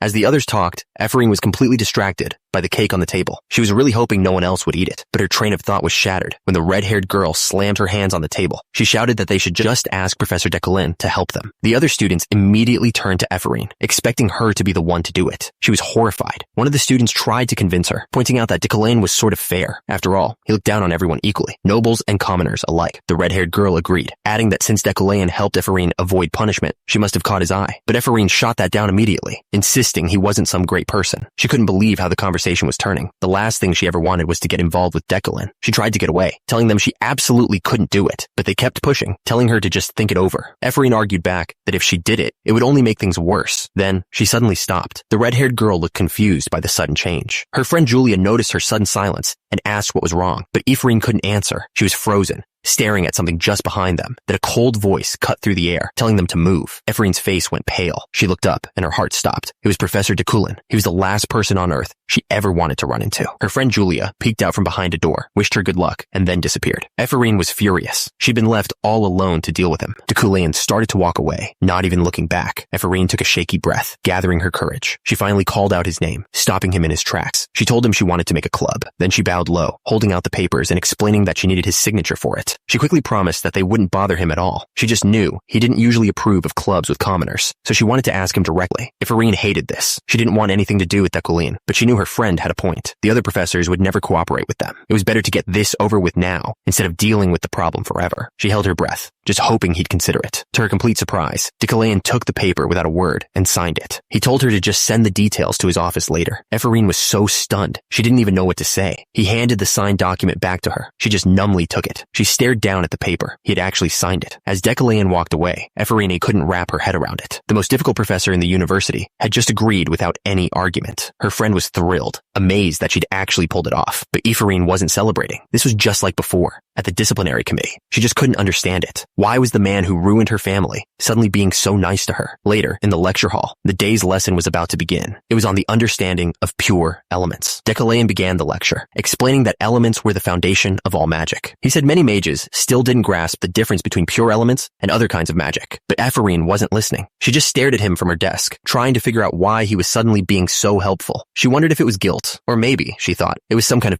but she couldn't accept either reason. This was the man who drove her father to his end. Any kindness he showed her now just felt fake. She believed if he truly felt bad about what he did, he would reveal his true self to the world and repent for his crimes. She clenched her fists on the desk, lost in her anger. Her friend sitting next to her noticed and quietly asked if she was all right. Ephraim was startled out of her thoughts. Her friend leaned closer, pointing out that she didn't seem to be doing well. Her friend tried to reassure her, telling her not to worry about what some other people were saying. But Ephraim was completely confused. She had no idea what her friend was talking about. That's when Ephraim understood. She saw the other nobles staring right at her, whispering about the vermin in their class. One of them looked at her with pure disgust. Ephraim just had to laugh to herself. After that incident, she'd basically become a common enemy of the nobles. Julia leaned over and told her it was all right. She said those students were always like that, and they should just focus on the lecture. At the front of the class, de Kulin continued his lesson. He explained that every magic circle they'd ever used had a reason behind each and every stroke. The students listened carefully. They'd all heard that de Kulin's lectures were different. He held up a glowing magic circle to prove his point. He explained that a simple fire spell could change color just by adding 2 strokes, because those lines decided the color of the flames. A book materialized in his hand as he announced what they were going to learn that day. The topic was called Flowing Fire, and Ephraim's thoughts weren't wrong. The original de Kulin used his lectures to show off, but the man standing there now, Kim Woo-jin, was different. His lessons were like art, a beautiful display of mana that showed a deep understanding of magic. This came as a huge shock to all the new students in the room. It was especially surprising for Sylvia, a genius who had long ago lost any joy in learning. But now, she was completely captivated, her heart pounding with excitement. De Kulin continued his lesson. He held up a glowing blue circle, explaining that it was the standard magic for summoning water. Then, he showed them what would happen if they combined it with a fire magic circle. The 2 spells merged, creating something entirely new and powerful. The students watched, their eyes wide. Ephraim couldn't believe it. A stream of pure fire was flowing right in front of them. It was moving just like water, something that should have been impossible. One of the students just stared, completely stunned. She had never expected his lectures to be so focused on theory. The thing is, most mages who were called geniuses just used their gut feelings to cast spells. For them, theory was just a basic starting point. If every mage focused only on theory, all their magic would end up looking exactly the same. It made sense. Spending all your time on theory meant you didn't have enough time to actually learn and practice magic. Trying to understand every single spell that way was just slow and would get in the way of real training. He called it the paradox of magic. He explained that to become an elite, a mage had to have great intuition. But the problem was, those same elites could never explain what intuition actually was. She realized that for someone whose genius was being questioned questioned by everyone. A lecture this focused on theory was a huge risk. It should have been impossible for him to pull it off. The lecture was completely different from what the rumors said. Back at the Magic Tower dorm, even Ephraim had to admit it. She'd never focused so hard on a lecture in her entire life. She couldn't stop thinking about it. When Ephraim got back to her room, she found her door covered in insults. She was getting sick of these pranks. She figured it had gotten worse ever since the incident with Sylvia. That's when she noticed something else stuck to the door. It was a sponsorship certificate. She almost fell for it, but quickly decided it had to be a fake. After all, who would sponsor her? She was hated by the Iliad household and by Decalaeon himself. But then, she had an idea. If she reported the fake certificate,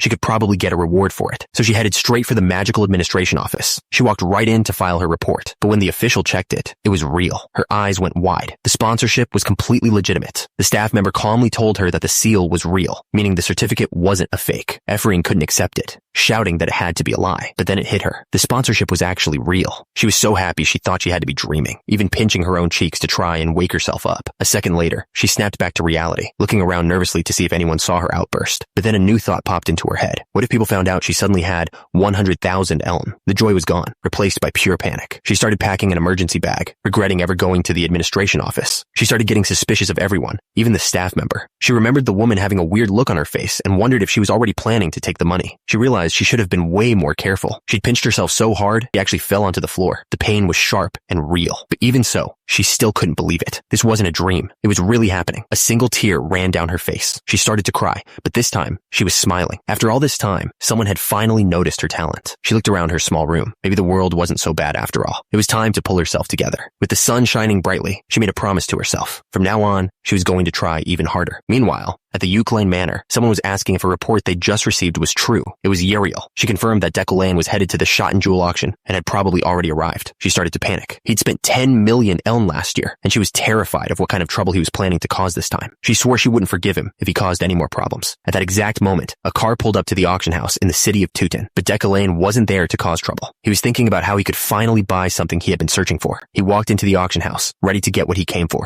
He remembered when he first started using telekinesis. He realized he needed a special kind of metal to make up for his lack of raw talent. The item he was using now, made of wood steel, was only ever meant to be a temporary fix. He needed something better. He was sure that the item he needed would finally be available at the auction today. But when he walked into the VIP room, he saw someone was already there. It was a woman in armor, and she noticed him immediately. She was clearly not expecting to see him. She stood up, turning to face him. The two of them stood there in silence. The air in the room was thick with tension. Decalaeon was the first to speak. He greeted her calmly, saying he was surprised to see Julie at the auction. But Julie didn't return the greeting. Instead, she immediately brought up a rumor she'd heard, that he'd sent 2 young mages to the disciplinary committee. Deculaeon wasn't fazed at all. He just asked if she was going to try and blame him for that too. Julie didn't answer right away. She accused him of crushing the dreams of rookie mages who were just starting out. She warned him that his past sins would eventually come back to haunt him. She told him not to make the same mistakes again. Her expression was filled with resolve. She told him this was the last piece of advice she could ever offer him. Deculaeon just stood there, letting her words hang in the air. He understood what she meant immediately. Those weren't just words of advice. This was her way of saying goodbye. She was cutting off her relationship with him for good. As it turns out, Deculaeon was perfectly fine with her decision. He felt the exact same way. He admitted she was beautiful, but he had no intention of getting married in this new life over something so uncertain. Besides, he knew from experience that she was a huge risk. If he made one wrong move, he could end up dead on their wedding day. With that, her decision was made. She turned and walked away, and he just watched her go. But then he realized something was off. The Julie he knew would never attend an auction. He wondered why she was really here. When he questioned her about it, she got completely flustered. She couldn't believe he thought she came all this way just for him. She insisted he was full of himself, and that she was only here to buy something she needed. Deculaeon just told her to calm down. Julie huffed, insisting she understood him perfectly fine. He actually found her reaction kind of cute. But then, a strange feeling hit him. He couldn't figure out what he was feeling. Just a moment ago, he was reminding himself how much of a threat she was. He started to worry. Was he being infected by the original Deculaeon's emotions? He'd been so careful to keep his own personality from being corrupted by the character. Just then, an announcement echoed through the hall. The auction was about to begin. He decided he was probably wrong. It wasn't like his heart started racing whenever he saw her. Yeah, he was just overthinking things. He put it out of his mind and focused on the stage. He sat there, his eyes fixed on the stage. The auction was starting. The auctioneer kicked things off by presenting the first item, a fancy vase from the East. He went on about its elegant design, made by a master artisan, but as Deculaeon watched, the vase started glowing with a golden light. He recognized that light. It was the sign of a wealthy magnate, something he'd read about in Ephraim's research papers. The light was only getting stronger, which meant the vase was far more valuable than it looked. The bidding started immediately, and the price shot up past $1 million in just a few seconds. One guest raised the price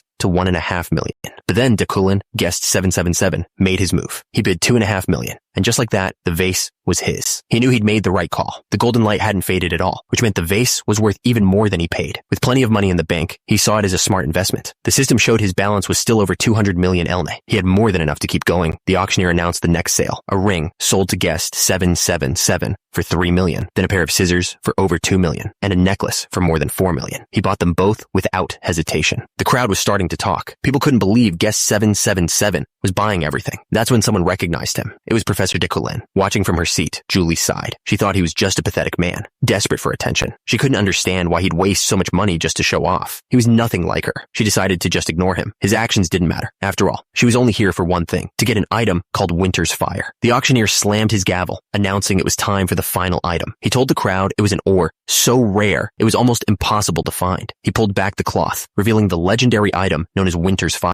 Its true name was the Snowflare Stone. A massive, glowing blue crystal sat on the stage. Dekulin watched it, his expression serious. Julie's eyes were locked on it. This was the one thing she had come here for. The Snowflare Stone was one of the 10 rarest metals in the entire world. It was mostly used to forge powerful swords and other weapons. The stone was special because it held both heat and cold energy at the same time. The only thing better for making a sword would be something legendary, like dragon bones. Dekulin knew this was the best material he could possibly get for what he had planned, but Julie felt the exact same way. She was determined to get her hands on that stone. The bidding started, and the price shot up instantly. 10 million, 20 million, then 30 million from bidder 1089. For a second, Julie thought she had it. A smile spread across her face as the auctioneer was about to close the bid, but then a new offer came in. Guest 777 bid 31 million. Julie's heart sank. She whipped around in her seat. She'd heard that number, 777, called out all day long. She couldn't just ignore this. She got more and more angry, wondering why he was getting in her way. And that's when she realized who it was. It was Dekulin, and he just sat there, looking completely unfazed. Julie bid 32 million. Dekulin immediately countered with 33. The people watching started to whisper. They assumed he was trying to buy the Snowflare Stone as a gift for his fiancée. But one of them was confused. If it was a gift, why not just let her buy it? Dekulin heard them and looked completely annoyed. That's when it finally hit him. He'd been so focused on the auction, he completely forgot he was bidding against Julie. He knew a knight like her would want the stone badly. If he took this from her, she would hold a serious grudge, but he couldn't back down. He needed it too. This was the first time the stone had been available in 3 years. Both of them knew there was no telling when they'd get another chance. He knew winning could be risky, but for the special item he needed to make, it was a risk he had to take. Both of them stared at the glowing Snowflare Stone. Dekulin's mind was made up. He had to have it, no matter what. The auctioneer made his last call. The final bid was 42 million elne, and the winner was guest number 777. Dekulin sat perfectly still, having won the stone. The room was filled with excited whispers. Everyone knew Professor Dekulin got it, calling it the most intense auction ever, but they had it all wrong. They thought he was working so hard just to give his fiancée a gift. Julie just kept her head down, completely defeated. To her, this was just like last year. He had done it again. She never wanted any of it. She remembered him offering her piles of jewels and expensive dresses, promising he'd do anything for her. But for Julie, the day of their engagement was the worst day of her life. The look on his face said it all. He was showing off, trying to prove how great he was, as if that would be enough to win her over. But surrounded by all that treasure, she didn't feel impressed. She just felt humiliated. She looked him right in the eye, her patience gone. She told him he already knew what she really wanted from him, and it wasn't any of this. So she walked out, ruining her own engagement on purpose. But that wasn't how things ended. It wasn't the end of the story at all. Turns out, her own sister ended up falling for Dekulin. People whispered that she was promised a captain knight position in his order as a reward. Julie knew exactly who was spreading the rumors about her sister. It was his way of trying to ruin her name. She thought he was a fool if he believed these little games would ever make her come back to him. She clenched her fist. He was someone she could never love, no matter how hard she tried. And now, here at the auction, he was doing it again. She turned around and froze. Dekulin was standing right there. He just looked at her calmly and asked if she also wanted the Snowflare Stone. That was the last straw. She snapped, demanding to know how long he was going to keep insulting her. But instead of fighting back, he just said 2 words she never expected to hear from him. He apologized. Julie was speechless. The apology caught her completely off guard. Without another word, Dekulin turned and walked away. She just stared after him, completely stunned. Her mind was racing. Why would he apologize? The Dekulin she knew gloated about winning the Snowflare Stone, not said he was sorry. Just then, a voice called out her name. It was her older sister, Josephine. She was waiting by a car and told Julie to get in. Miles away, another car was driving through the night. Inside, Dekulin thought about what had just happened. He knew Julie was angry he'd bought the stone, but he was surprised the system's death variable didn't show up. His apology had changed something. Dekulin arrived back at his mansion. The staff welcomed him, but his mind was still on Julie. He wondered just how awful the original Dekulin must have been for her to want him gone. He immediately noticed the nervous look on their faces. finances and asked if something was wrong. A butler stepped forward and explained that his sister, Yeriel, was home. And sure enough, she was waiting for him at the top of the stairs. Decolayan looked up and saw her standing at the end of the hall, a suitcase next to her. She walked right up to him, her voice sharp with anger. She demanded to know if he'd spent the money that was supposed to pay for the mines. Decolayan realized he hadn't been paying close enough attention to the household finances. He tried to calm her down, promising that what he bought would bring in a profit, but she was too furious to listen. He could see she was just using him as a place to dump all her frustration. This was not going to be an easy conversation. Tears streamed down her face as she asked if he really expected her to clean up all the messes he made. She told him they were already struggling, that she and the workers were doing everything they could just to stay afloat, and he just went and spent all their money. Her frustration boiled over into pure rage. She screamed at him, asking how he could possibly gamble with the money that belonged to their entire family. The force of her anger felt like a physical blow. That's when he felt it. The system was activating a skill called Villain's Fate, but he also saw a golden light shining through her red aura. Her own skill, Wealthy Magnate, was activating at the exact same time. The meaning was simple. If he couldn't get through the situation, he would die. But if he did, he'd bring in a lot of money. Deculayan looked at her, completely unfazed by her rage. He told her not to worry, because he already knew how to solve the problem. But Yeriel wasn't having it. She screamed that she had to work herself to the bone just to make up for his mistakes. She told him she'd given up university and any chance at a normal life, all because of him. He just told her she never needed to do any of that. His simple answer only made her angrier. She accused him of doing nothing but wasting their family's money ever since their parents passed away. She couldn't believe he'd just thrown away 150 million in a single day. That's when Deculayan calmly made an offer that changed everything. He told her he would give her the position of household head. Yeriel froze. She couldn't believe what she just heard. When she finally found her voice, she asked him to repeat himself. Deculayan looked her straight in the eye and said it again. He was giving her the household head position. Turns out they weren't alone. Ganesha was listening in, and she was just as shocked as Yeriel was. Yeriel snapped out of it and accused him of talking nonsense, telling him not to lie. But Deculayan was firm. He simply stated that he doesn't lie. To prove he was serious, Deculayan offered to swear an oath. Yeriel was completely caught off guard. She asked if he meant the mage's oath, the kind that would end his life if he broke it. Deculayan simply said yes. Yeriel couldn't understand why he would do something so extreme, or why it was happening so suddenly. She was so confused. She asked if he'd hid his head somewhere. Deculayan just told her she could believe him or not. It was up to her. After a moment, Yeriel made her decision. She warned him that if this was a lie, she would make sure he paid for it. As she stormed out, she yelled back that she had to go fix the financial mess he'd just made at the auction. A message from the system appeared. He had overcome another death variable and earned some store currency as a reward. Deculayan let out a quiet. He felt like a storm had just passed, and he was confident that giving her the position was the right move. He looked up, a sense of hope on his face. This was his plan, to change his fate, one small step at a time. As Yeriel walked away, she couldn't help but wonder. She thought about his promise to change, questioning if he really meant it this time. Just as the room fell silent, Deculayan heard a voice. He looked up to find a woman perched in his window. It was Ganesha. She hopped down, calling herself an unwanted guest. She apologized, explaining that she was just passing by and saw the whole thing. She admitted it was all pretty shocking. Deculayan didn't see any reason for her to be shocked. He told her Yeriel would do a much better job running the household. But then he hesitated. Ganesha looked at him with a serious expression. She started by saying Yeriel's full name, and then she told him the truth. Yeriel didn't have a single drop of Eucline blood in her at all. Deculayan froze. He couldn't believe what he was hearing. He had no idea what she was talking about. If you liked the story, subscribe for the next part. Thank you. But after the initial shock, his mind started working. He took a moment to think it all through. He finally spoke, admitting that he already knew Yeriel wasn't his biological sister, but the idea that she didn't share even a single drop of blood with the Euclines, that was something he'd never heard before. Ganesha seemed confused by his reaction. She reminded him that he was the one who had asked her to find out if they were related by blood. Deculayan finally understood that this whole hidden story was real. He looked up, his expression clear. He said that even so,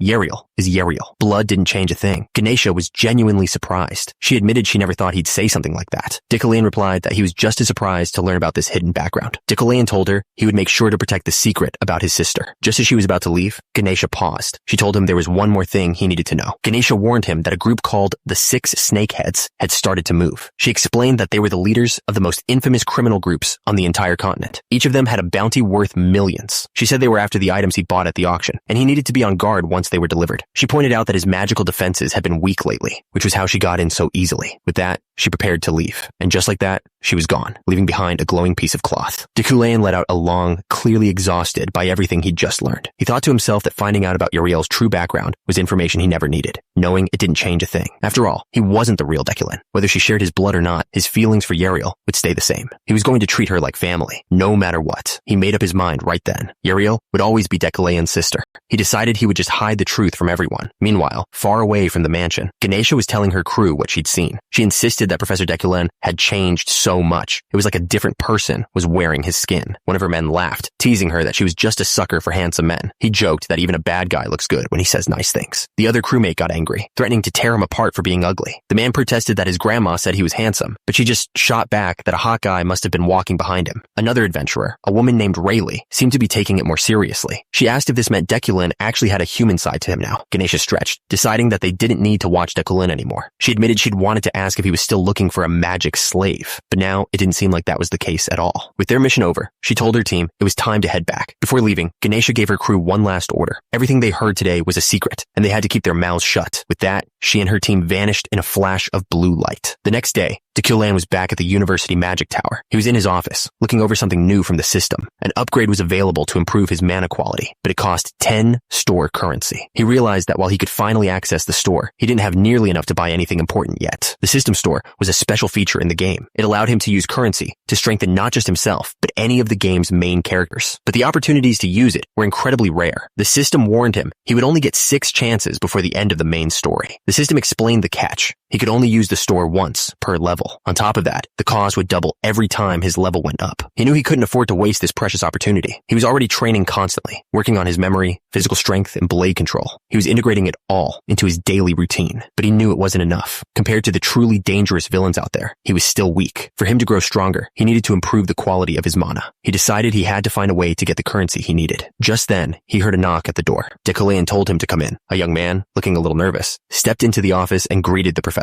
He walked up to the desk, holding out a journal. He explained that he had just received it and thought the professor should see it right away. Dekulin took the journal. The young man warned him to be careful. It was today's issue of the Wizard Journal, and it apparently contained some bad news. He looked down at the journal. It was a wanted poster for a man named Lockhart, also known as the Wizard Killer. Dekulin knew that name. In the game, Lockhart was the biggest danger to any mage player in the early stages, but he wasn't worried. A small smile formed on his lips. For a normal mage, Lockhart would be a problem, but he wasn't a normal mage anymore. In fact, he hoped he'd run into him. This was the perfect chance to earn the store currency he needed. He told Alan not to worry about it. He was heading to the library, so Alan should head back. But just as Alan was about to leave, Dekulin stopped him. He asked Alan if he had any intention of becoming an assistant professor. Alan was stunned, but managed to say yes. Of course he did. Alan was stunned. He asked if Dekulin was really recommending him, reminding him that he'd always said he lacked talent. Dekulin explained that he was asking now because he'd seen how hard Alan worked. Before Alan could argue, Dekulin cut him off. He handed him a bangle with the Yuckline family emblem on it and told him to just keep up the good work. Alan was completely overwhelmed. He bowed and thanked the professor profusely. As Alan admired the bangle, Dekulin was thinking strategically. Alan was excellent at his job, and he couldn't afford to let him run off. He knew the original Dekulin had been so cruel that everyone else had quit. Alan was the only one who'd stuck around, and he was worried he might leave too. So he handed Alan some money. He told him to call it a day and go buy himself dinner. Alan tried to protest, saying it was too much, but Dekulin was already walking away. He didn't even look back. He just kept walking. Alan just stood there, speechless, clutching the money in his hands. Sometime later, Dekulin arrived at the staff-only library. He was there for one reason, Ephraim Luna's paper. The research he'd found was about inventing pure elements, but it was full of mistakes. He knew he had to be the one to fix them. While he was at it, he figured he might as well look for some books on manipulation magic. That's when he noticed someone else was in the aisle with him. He turned and asked why she was inside the staff-only library. He was looking right at the debutante, Sylvia. Sylvia looked completely flustered. She was caught by surprise and didn't know what to say. Turns out, this whole situation started about 10 minutes earlier. Sylvia was at the front desk. The staff member was explaining to a professor that she was looking for study materials, even though this was an exclusive reading room. The professor on the other end, a man named Relin, just laughed. He said there was no need to restrict the successor of the Iliad family. He told the staff to let her use the room freely, since it was for her studies. So, the staff member turned back to Sylvia and told her she had permission to look around. Sylvia's hobby was studying old literature and languages. She'd come to this special reading room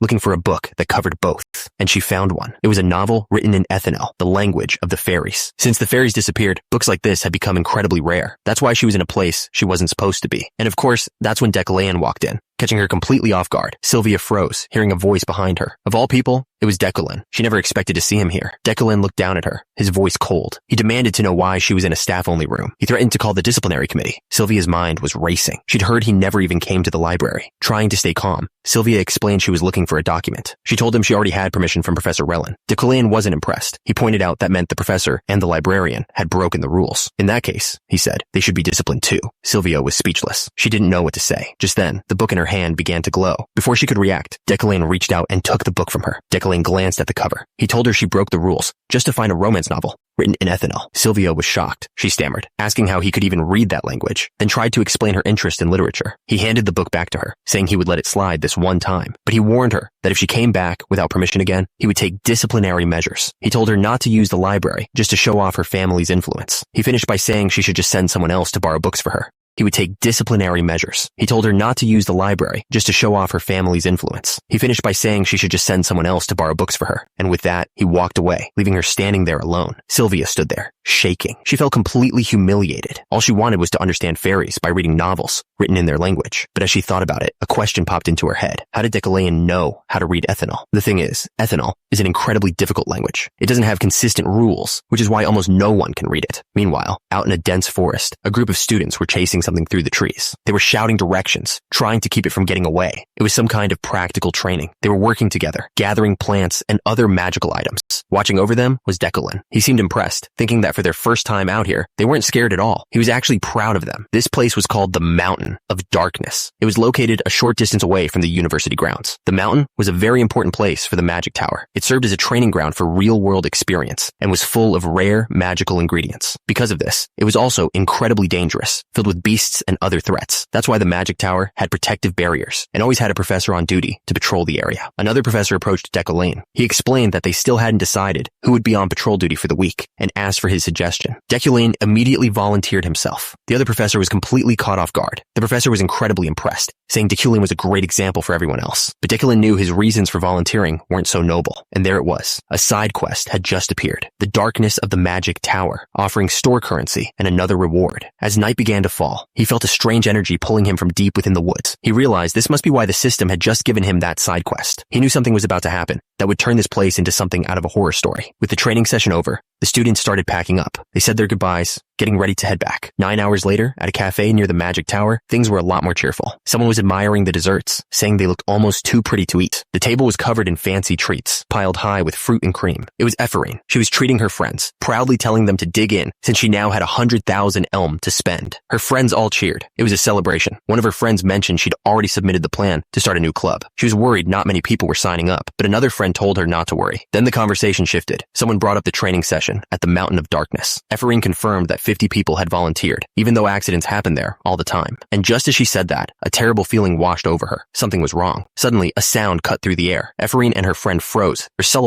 their celebration stopping instantly. They all heard it. Without hesitating, they decided to find out where the sound came from. The group took off, running down the dark streets toward the noise. Then they heard it clearly, a desperate voice crying out for help, coming from the direction of the mountain. But one of her friends suddenly yelled for everyone to wait. She screamed a warning directly at Ephraim, telling her that something felt wrong about this. Ephraim didn't listen. She just kept running, ignoring their pleas for her to stop. She finally reached the source of the voice. A woman with silver hair turned around, a strange smile on her face as she asked a question. Ephraim found herself in a dark, twisted forest. She had no idea how she got there. Just a moment ago, she was on the cafe street. Then she remembered why she'd run off. Someone was desperately calling for help. She shouted into the darkness, promising she was coming to help. A voice called back, guiding her deeper into the woods. She finally found them, a small person huddled on the ground. She rushed over, asking if they were all right. It was a trap. Before she could react, a blast of dark energy slammed into her. Stunned, she looked up. The person she had tried to save was now standing over her. Just then, one of her friends who had followed her arrived on the scene. She immediately started gathering magic to fight back, but her attack never came. She froze, her eyes wide with absolute shock. But the person who arrived was the last one they expected to see. It was Declan. The student ran up to him, furious. She demanded to know how he could just attack a civilian like that. Declan just calmly told her to open her eyes and look again. He explained that what she was seeing wasn't a person, and just like that, the illusion shattered. The small, helpless person was gone, replaced by a terrifying monster. She was speechless. Declan explained that she'd been caught in an illusion, a common trick used by demons. He told her not to interfere and to get lost. With a wave of his hand, he sent her flying backwards, far away from the danger. With everyone else cleared out, it was just him and the demon. The fight was about to begin. With the area clear, Declan turned his full attention to the demon. He wasn't just defending anymore. This was a hunt. He could tell the creature was furious. It had just lost its meal. The demon lunged, moving so fast it was just a blur.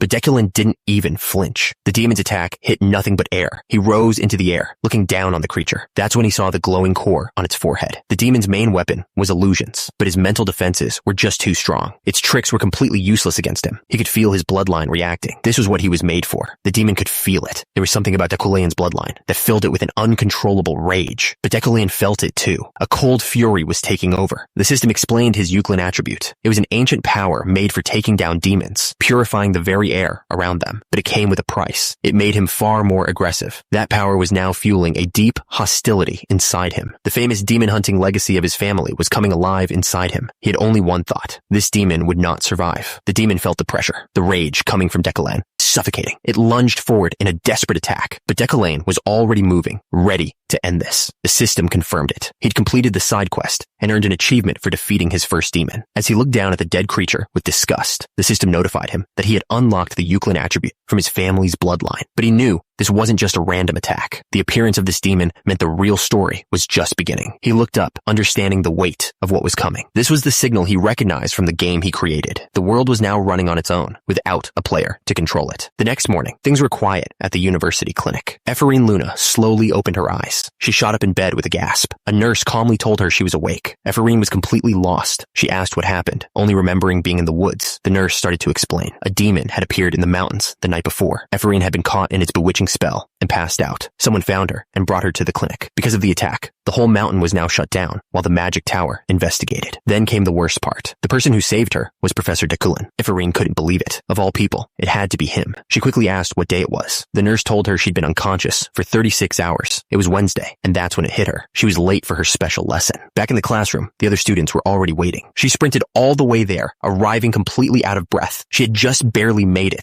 A voice called out to her. It was her friend, Julia, waving her over. Julia was worried, saying she'd visited her at the clinic. But Ephraim brushed it off, joking that all the sleep had actually left her feeling great. Ephraim then noticed the room was set up differently than usual. She asked Julia if she'd missed a notice, but her friend was just as confused. It seemed like some kind of special lesson was planned. Just then, Professor Deculane walked in. Following behind him was a teaching assistant, carrying a box of supplies. Ephraim looked at the person standing next to Deculane, wondering who he was. Professor Deculane made an announcement before starting the class. He introduced the man as Alan, his new teaching assistant. The students immediately started whispering to each other. They couldn't believe it. Everyone knew Professor Deculane always preferred to work alone. They knew that becoming an assistant was a huge opportunity to build a career. It was a chance the old Deculane would never give to anyone. The realization hit Ephraim hard. It was the reason her own father had been stuck as a researcher for so long. He was never given the chance to be an assistant. It just didn't make any sense. She couldn't figure out why Deculane would suddenly hire a mage that nobody had ever even seen before. Deculane then explained the day's lesson. It was a practical test, and they had exactly 3 hours to solve the task he was giving them. He started the timer. As the task began, the bracelet on Ephraim's wrist started to glow. It was an inheritance from her dad. The bracelet on her wrist made her think of her father. She couldn't stop wondering what he had meant to Deculane. Why had Deculane been so cruel back then, refusing to give her dad even a single opportunity? And why was he suddenly being so different now, giving chances to others? None of it made sense. She tried to shake it off and focus on the task. She had to come up with a spell, and fast, but it was no use. Her mind was a mess of conflicting thoughts. Suddenly, a voice cut through the silence. One of the students, Sylvia, announced she was done. It had only been 25 minutes. Everyone was stunned. Finishing that fast was incredible, but they weren't surprised it was her. From the front of the room, Professor Deculane watched everything unfold without a word. Sylvia presented her work to the professor. She had created a lily that bloomed with a soft, magical light. Deculane looked it over and gave a simple nod. He told her it was perfect and that she could leave. She looked down at the flower, a small, proud smile on her face. As she turned to leave, she glanced back at the other students. Ephraim was still hunched over her desk, completely stuck. Sylvia walked away with a calm, satisfied look, but Ephraim was furious with herself, gritting her teeth. And with that, the first student left the classroom. Ephraim felt the pressure mounting. She told herself she had to get this done. Soon after, Deculane's voice echoed again, dismissing 2 more students, Julia and Lehin. The room was getting emptier, and time was running out. Deculane's voice cut through the silence again, dismissing 2 more students by name. Then another one got up to leave. One by one, they were all finishing their tasks. Finally, one of the last students pointed out that the 3 hours were up. Class was over, but Ephraim was still hunched over her desk, desperately trying to make something work. Everyone left. She was the only one remaining. A wave of panic washed over her. She'd failed. She pressed her head against the desk, trying to force an idea out. Anything. The thought of Sylvia's easy success made it so much worse. She wasn't just beaten. She was the only one who couldn't even complete the task. All her confidence was gone. She started to wonder if she was just stupid, if she just didn't have what it takes. She slumped over the desk, feeling completely defeated. defeated. Her dream of revenge felt like a joke. She was convinced she couldn't compete with anyone here. Suddenly, a voice cut through the silence, stating the exact time, 5 hours and 47 minutes. The voice then asked how long she intended on making him wait. Ephraim looked up and froze. Professor Deculon was sitting at the front of the class. He'd been there the entire time. She couldn't process it. He was still here, hours after class had ended. He told her she'd had a breakdown over an easy assignment and failed to finish it. All she could do was apologize. He took a step closer. He told her it doesn't matter if people laugh at her or if they're ahead of her. He paused for a moment, as if choosing his next words carefully. He reminded her that the person she hated most was standing right in front of her. To get her revenge, he told her, she had to be cold and logical at all times. He said she'd never reach his level with such a weak mind. Then he turned and started to walk away. He glanced back one last time, telling Ephraim that he was disappointed. He thought she was better than that, but his words didn't break her. They lit a fire. She looked at the pile of sand on the desk, the assignment she couldn't finish. She slammed her hands on the table. She wasn't giving up. As Deculon walked out of the classroom, his last words echoed in her mind. Her hand tightened into a fist. She gritted her teeth, asking herself why his disappointment should matter at all. She told herself she could do this, with or without his approval. Even with her nose bleeding from the strain, she poured every last bit of her energy into the task. She reached out, determined to finish it. She swore to herself she would see this through, no matter what it took, and stood alone, thinking about what just happened. He wasn't worried. He knew spending 6 hours on Ephraim was a big investment, but it was necessary. He needed her to get stronger for what was coming. Turns out, a demon had recently appeared on the Mountain of Darkness. That was the signal. The main quest was about to start. He knew that when a great evil arrived, powerful heroes would rise to face it, and a much stronger Ephraim would be one of them. Right now, she was mentally weak and didn't have the right instincts, but Deculon knew that once she got past that, her power would grow incredibly fast. Of course, that kind of power could become a threat to him, but he wasn't going to let that happen. To him, fate was just an excuse for people who gave up. He only believed in himself. He knew he was pushing her, but his pride would never let a beginner catch up to him that easily. That's when he heard something behind him. It was Ephraim.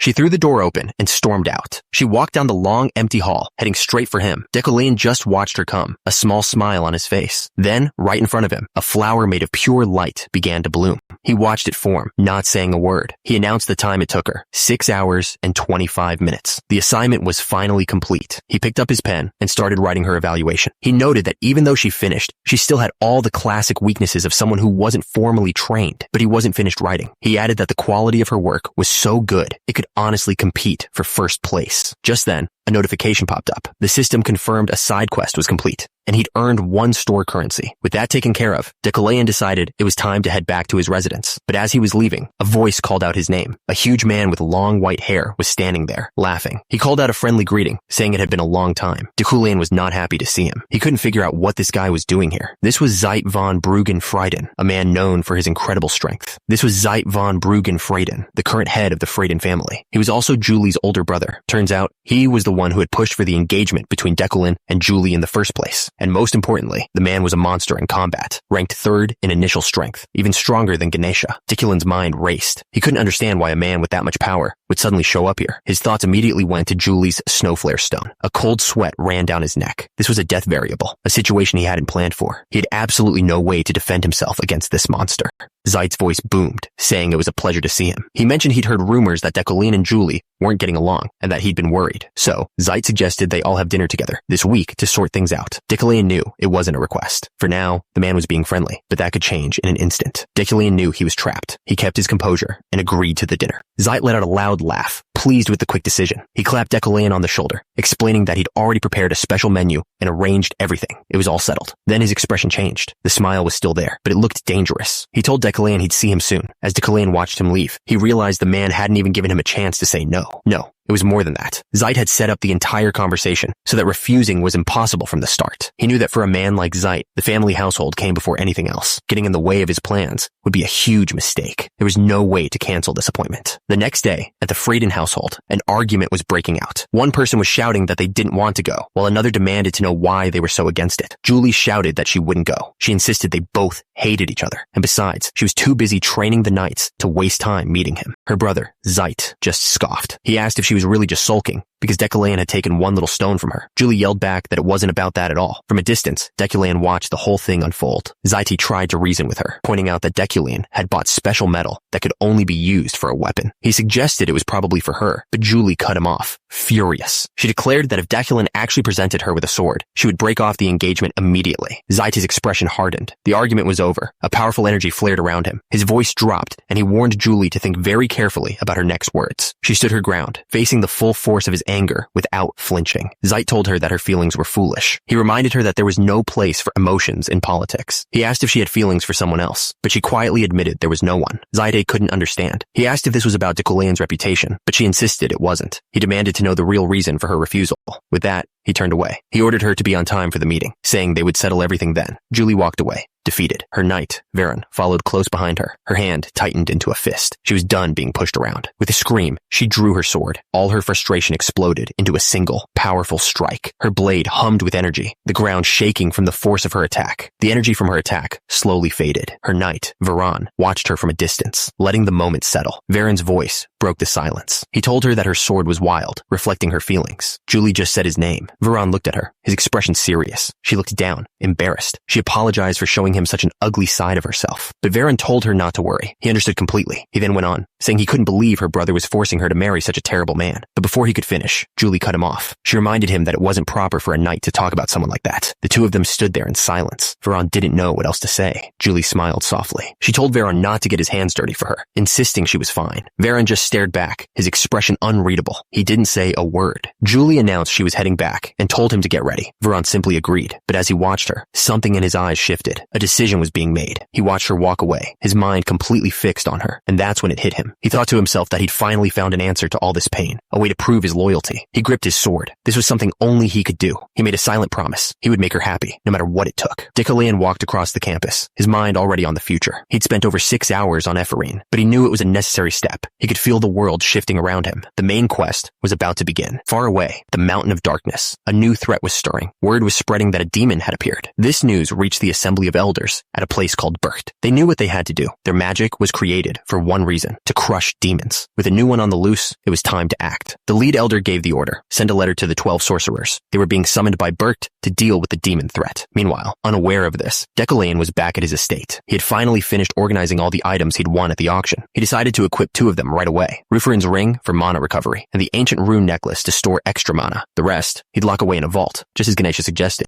But as he looked over his new collection, he realized there was still one problem he hadn't solved. The Frostflame Stone was the most important item he'd won. But right now, it wouldn't do anything he wanted. He knew it would be difficult to use, but this was something else. No matter how much he tried, his telekinesis couldn't even make it budge. And then, an idea hit him. He remembered something he'd read in the library. The book said that a famed sword must be tamed. That process was called communion. He wondered if that meant he needed to understand the stone itself. With that thought, he reached out and placed his hand on it. He focused all of his energy, trying to connect with it. The strain was incredible. The moment he did, a huge wave of energy exploded from the stone. The energy was so intense, it felt like it was tearing him apart. He was completely surrounded by it. He finally pulled his hand away. The connection broken. A window popped up showing the results. It took 2,000 mana just to understand a tiny fraction of the stone. At this rate, it would take him at least a year. He couldn't help but feel frustrated, wondering if this was really the best he could do for now. But he couldn't dwell on it. He had other things to do. It was time to get ready to go out. He walked over to his calendar to check his schedule. He had a dinner that Zeit arranged for today, and another important event was coming up in just 3 days. He knew he had to be ready for both. He saw an event marked on the calendar that was scheduled before he even arrived in this world. In just 3 days, it was something called the Death Anniversary. Later, he arrived at a fancy restaurant for the dinner Zeit had arranged. Zeit thanked him for coming. He mentioned that Julie had arrived a bit earlier and was already waiting for them inside. As they walked in, Zeit's eyes lit up. He called out to Julie, telling her she looked absolutely gorgeous. Deculanean was caught off guard. He just stared. Zeit admitted he never realized how beautiful she was, since he'd only ever seen her in armor. He added that it was no wonder even Deculanean had fallen for her. Deculanean didn't say anything, just quietly taking it all in. Zeit explained that he had just tagged along since he was helping Julie pick out her dress. Deculanean realized he hadn't even noticed her. He'd been so focused on Julie, he hadn't expected to see this other person here. It was Josephine. She was acting like a supportive sister at a marriage meeting, but she was far more than that. Josephine was a named character, someone Deculanean had to be more careful of than anyone else. Turns out, she was a sociopath who would use any means to get what she wanted. She was also the owner of Shadow, a powerful intelligence network that operated in secret. On top of all that, her strength was said to be on the same level as Zeit's. The only person Josephine truly cared about was Julie. Because of that, anyone who wronged her sister would have to face Josephine's full anger. Knowing all this, Deculanean had only one question. He didn't understand why Josephine hadn't tried to get rid of him already, but he definitely felt it. The moment he entered the room, he felt a wave of pure hostility from Josephine. It was his villain's fate, a skill that let him sense these kinds of dangers. The fact that he could feel it from someone like Josephine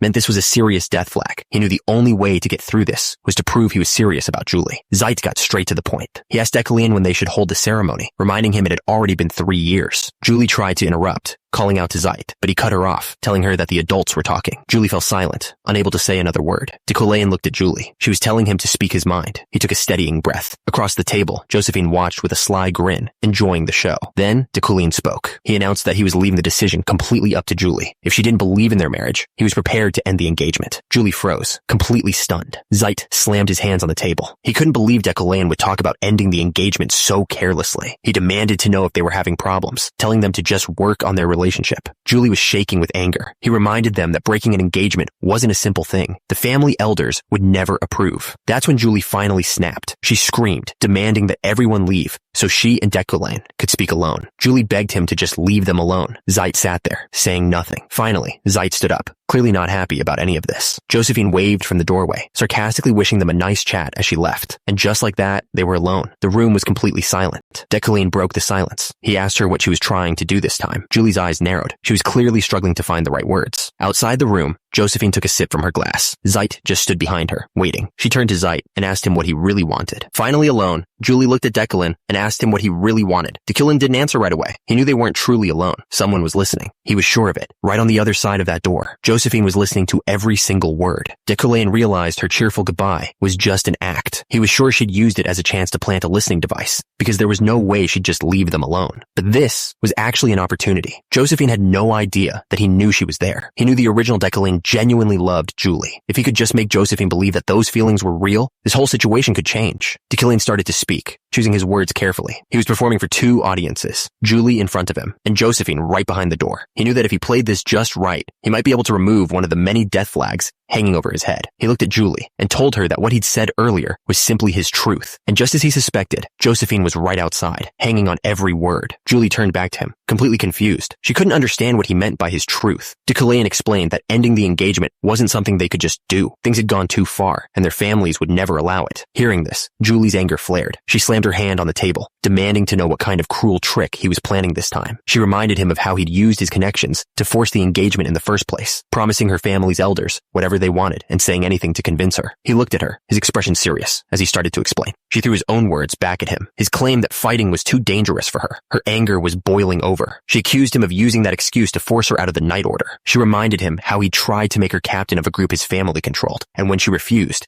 he spread horrible rumors about her. She glared at him, demanding to know what new game he was playing this time. Decolain just listened quietly. Then, he admitted that he knew about all of it. Kim Woo-jin understood the original Decolain's mind perfectly. The man had confused his obsession with love. He tore down everything in Julie's life just so she would have no choice but to stay by his side. The truth was simple. The things the old Decolain had done were unforgivable. He told her that he understood her hatred for him more than anyone else. But Julie was clenching her fists, not buying a word of it. She yelled that she wouldn't fall for his act this time. Decolain calmly continued, admitting that he knew he'd been holding her back. Julie looked completely caught off guard by his words. He looked down, acknowledging that everything he did was wrong. She didn't know what to say. This wasn't the man she knew at all. But then he added something else. He told her that he wasn't the only one at fault. Her brother and sister had gone too far as well. He pointed out that their only reason for opposing a breakup was to protect the family's reputation. Julie's eyes widened because she knew he was right. She fell silent, the truth of his words hitting her hard. Decolain calmly cut into his steak, but his next words changed everything. He knew her secret dream was to become a defender of the empire, a path that would force her to leave her family. Julie was speechless. She couldn't understand how he could possibly know that. He looked at her and admitted he had no honesty or loyalty. She had no idea what he was talking about anymore. He told her he was the opposite of everything she believed in, and that he wasn't the right person for her. Then he laid out his plan. They would continue their engagement, but they would never marry. He wanted to set her free, but their families made it too complicated. He told her she could use his name as a shield for as long as she needed. He would wait and maintain their engagement until she was finally ready to pursue her dream.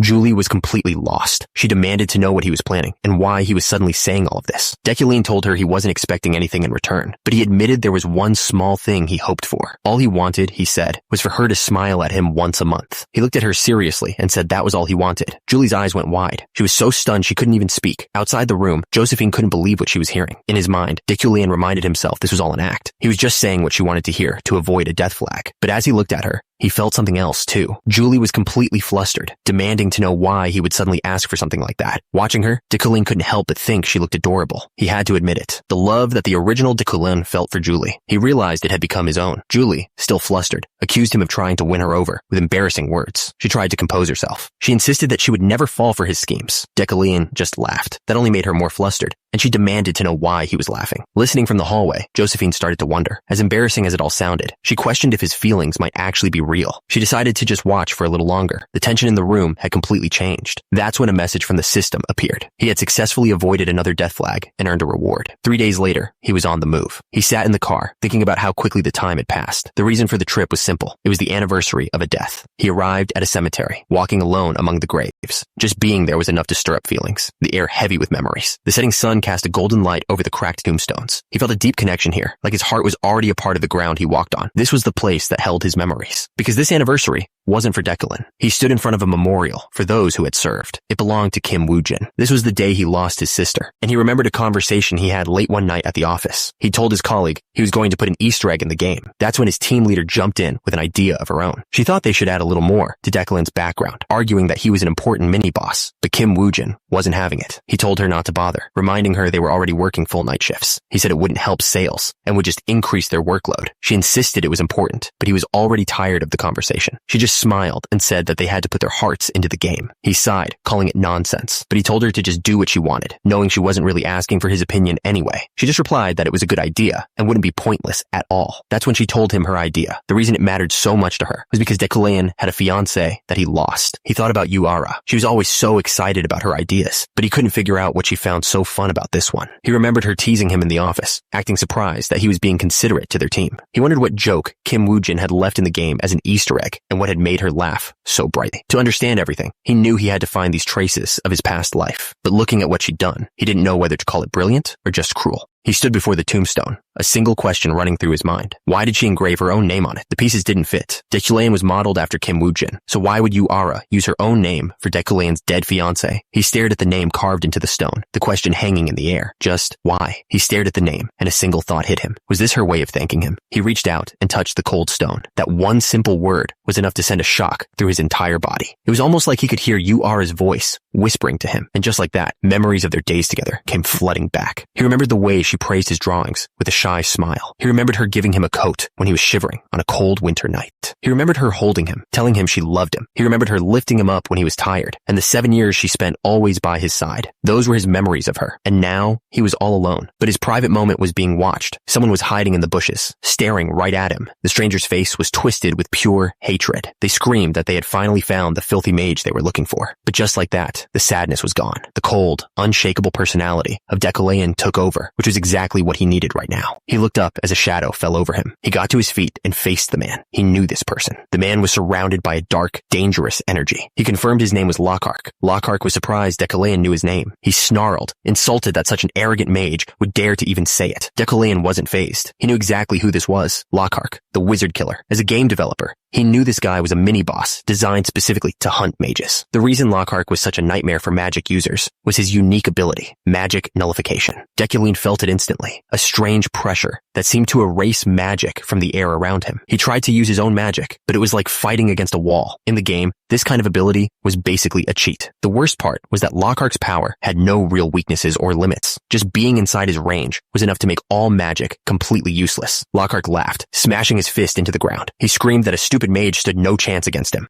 With magic off the table, the wizard killer rushed in for a direct attack. Lockhart came in fast, throwing a flurry of punches, but Declan was just as quick, easily dodging every single blow. The attacker was putting everything he had into it, but Declan just watched him, completely calm. For any other mage, this would have been the end. They would have been terrified. He screamed, putting all his strength into one final punch, but his fist stopped dead in the air, just inches from Declan's face. The force of the impact sent him flying backwards, and he hit the ground hard. Declan looked down at him. He told Lockhart that his magic nullification was completely meaningless. Lockhart couldn't believe it. He was absolutely furious, cursing Declan from the ground. This whole thing started a few days ago. He'd finally saved up enough store currency to buy a special upgrade for his mana quality. The results were way more powerful than he expected. He'd only tried to lift a chair, but instead, he smashed it into the ceiling. He realized he'd have to get used to this new level of strength. The system confirmed the upgrade. His mana was now more efficient, letting him unleash more force with the same amount of energy as before. He continued his routine, testing his control. Turns out, the range of his magic was much bigger now too. But it wasn't just his magic that had changed. He went to grab a wooden staff for practice, and it just crumbled in his hand. He stared at the broken pieces, completely stunned. That's when he understood. This wasn't just a mana upgrade. It had raised his quality as a human being, making him stronger in every way. And that's exactly how he'd been able to deal with Lockhart so easily. The system confirmed it. He had overcome another death variable and earned 2 more points for the store. He knew it. The improvement to his mana quality wasn't just for magic. It boosted all his other attributes too. He figured he could have beaten Lockhart with his Iron Man trait alone, but because the trait itself had gotten so much stronger, the fight was almost too easy. He thought back to Lockhart's final moments. The man had been filled with a deep hatred for mages. He had called them traitors against God. He'd screamed that everyone in the magic tower was a lunatic, just worms who were nothing without their power. Dekulain considered all the clues. The unique ability, that intense rage, the talk of betrayal. And then it hit him. He finally understood who Lockhart really was. Dekulain finally understood. Lockhart was from the Red Film race, a people who were betrayed by mages. That's why he hated them so much. Lockhart stared up from the ground, completely stunned. He couldn't believe Dekulain had figured it out. He struggled to ask how he knew, his voice fading. But Dekulain didn't say a word. He just watched. He remembered everything about them. The Blood Shroud race. They got their name because they're born covered in a blood-red film. Their entire bloodline was descended from the demons of the past. Because of that, they had to live across the continent in secret. They were the natural enemies of mages. Magic itself was created to fight demons. So the conflict between mages and the Blood Shroud was a core part of this world's history. In fact, it was one of the main plot lines that defined the entire game's story. And that conflict was still very, very real. The Blood Shroud race had their lives endangered simply because of their ancestry. He knew that somewhere, a cleansing could be happening at that very moment, a hunt to get rid of them.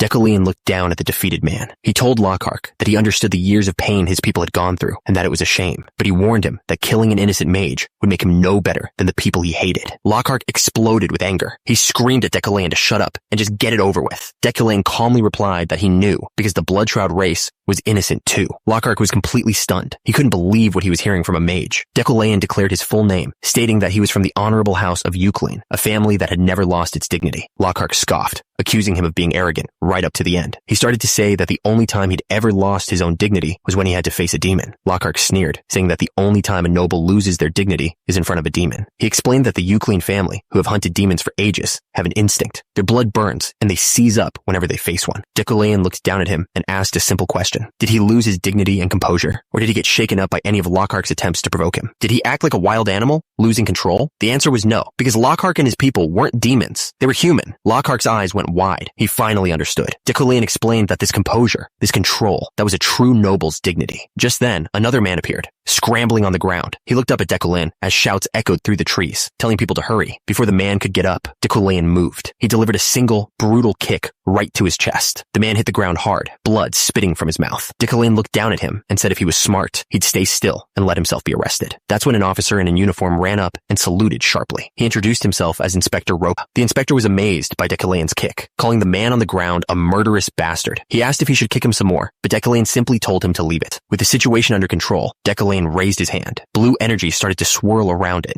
and the inspector watched, confused. He focused his mind, gathering the mana with perfect control. The swirling energy began to change, solidifying into a clear, pure form. The inspector stared, completely amazed. He couldn't believe magic could be so impressive. Dekulain handed him a steel wire he'd just created. He explained that the prisoner could neutralize magic, so normal handcuffs wouldn't work. This was the only way to hold him. With the prisoner taken care of, Dekulain asked the inspector why he was out here so early. The inspector explained they came after getting a report. He was surprised to learn it wasn't Dekulain who called it in. Someone else must have heard the fight. With his part done, Dekulain turned to leave, telling the inspector he did good work. As he walked away, he felt a sense of relief. He was glad he could end things without anyone getting seriously hurt. He thought about the man he'd just defeated. He never wanted to actually hurt him. He just stood there for a moment, alone, under the moonlight. The next day, a meeting was called in a place called Berkt for the first time in 15 years. In his training room, Dekulain was met by his sister, Uriel. She seemed annoyed, asking if he really expected her to come all this way just to deliver a piece of paper. She reminded him that as the head of the family, this was his responsibility. He just listened with a small smile. Uriel impatiently asked when he was going to get dressed. She explained that a demon had appeared at the Mountain of Darkness, and Berkt wanted to bring all the mages together to discuss it. And just like that, the system announced a new main quest, Berkt's Call. The meeting was in 1 week. He would need to bring 1 guard with him.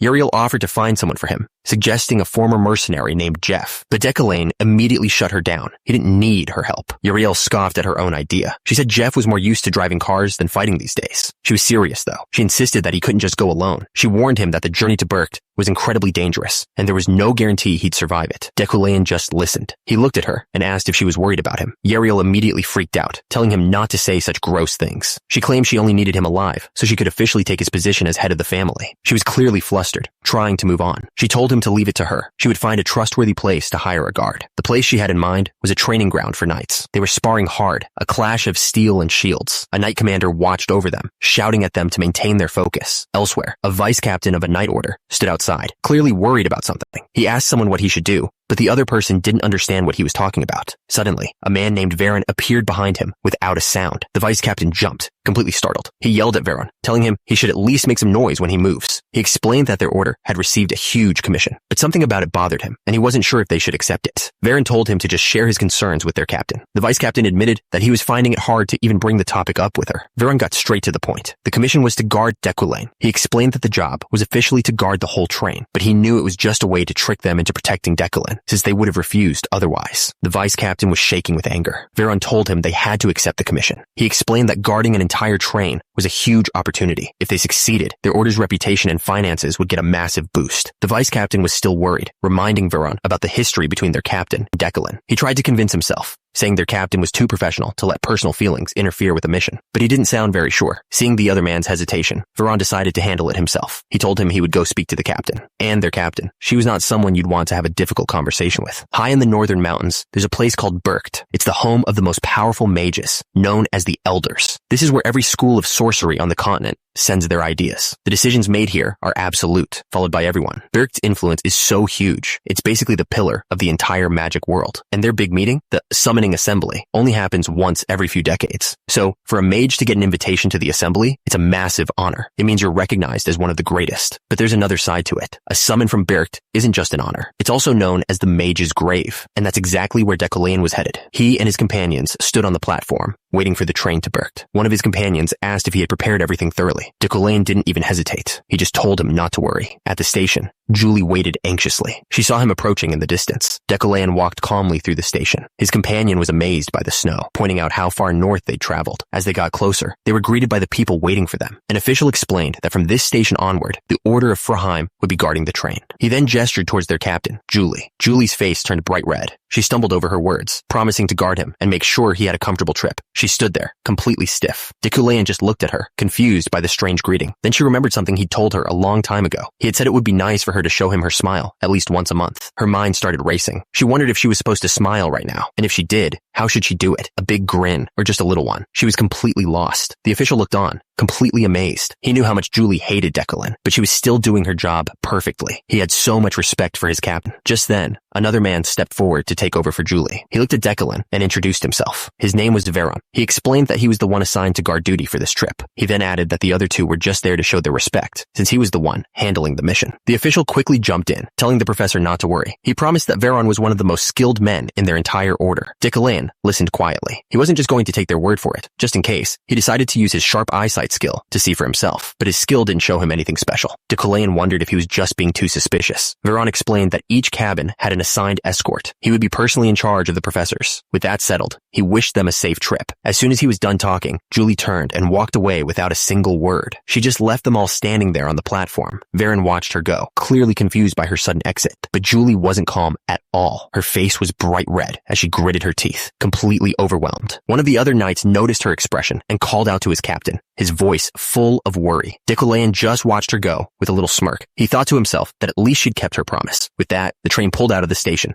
and the long trip began. Several hours passed. The train car was full of people settling in for the ride. Inside his private cabin, Deculain told his companion that he could sleep if he was tired. The boy agreed, saying he'd rest for just a bit. The train sped through the snowy landscape, and just like that, his companion was fast asleep. Deculain stared out the window, thinking. A summon from Berkt was also called the Mage's Grave. There was a reason the place was seen as the heart of the magic world, but also had such a dark side. The reason for that dark reputation was an event that happened every single time. A guaranteed disaster known as the train attack. He knew this was one of the classic ways his character could die. To survive, you had to pick the one safe train out of the bunch. The old Deculain would have just cheated. He had plenty of shady contacts he could have paid for the information, but that that wasn't an option for him anymore. When he first took over this body, he made sure to sever all of those ties. He had cut himself off from that world completely. That's why he'd made other preparations to protect himself. He looked over at his assistant, Alan, who was fast asleep. He'd been so excited earlier, but now he was completely knocked out. He remembered asking him to come just a few days ago. Deculin had been clear about the danger, telling Alan he was free to refuse. Alan was so grateful he started crying. But Deculin was a germaphobe. He warned his assistant that if any snot started dripping, he was leaving him behind. Still, Deculin was surprised. He hadn't expected Alan to come, knowing how dangerous the trip was. He wondered if his assistant was more ambitious than he'd realized. And with that, the train began its long journey. They passed through station after station, getting closer to their destination. Inside, the ride was quiet. Alan was fast asleep. Deculin watched the scenery go by. There was only one station left, and nothing had happened. He started to wonder if he'd actually picked the right train by chance. But he wasn't just relying on luck. Before he left,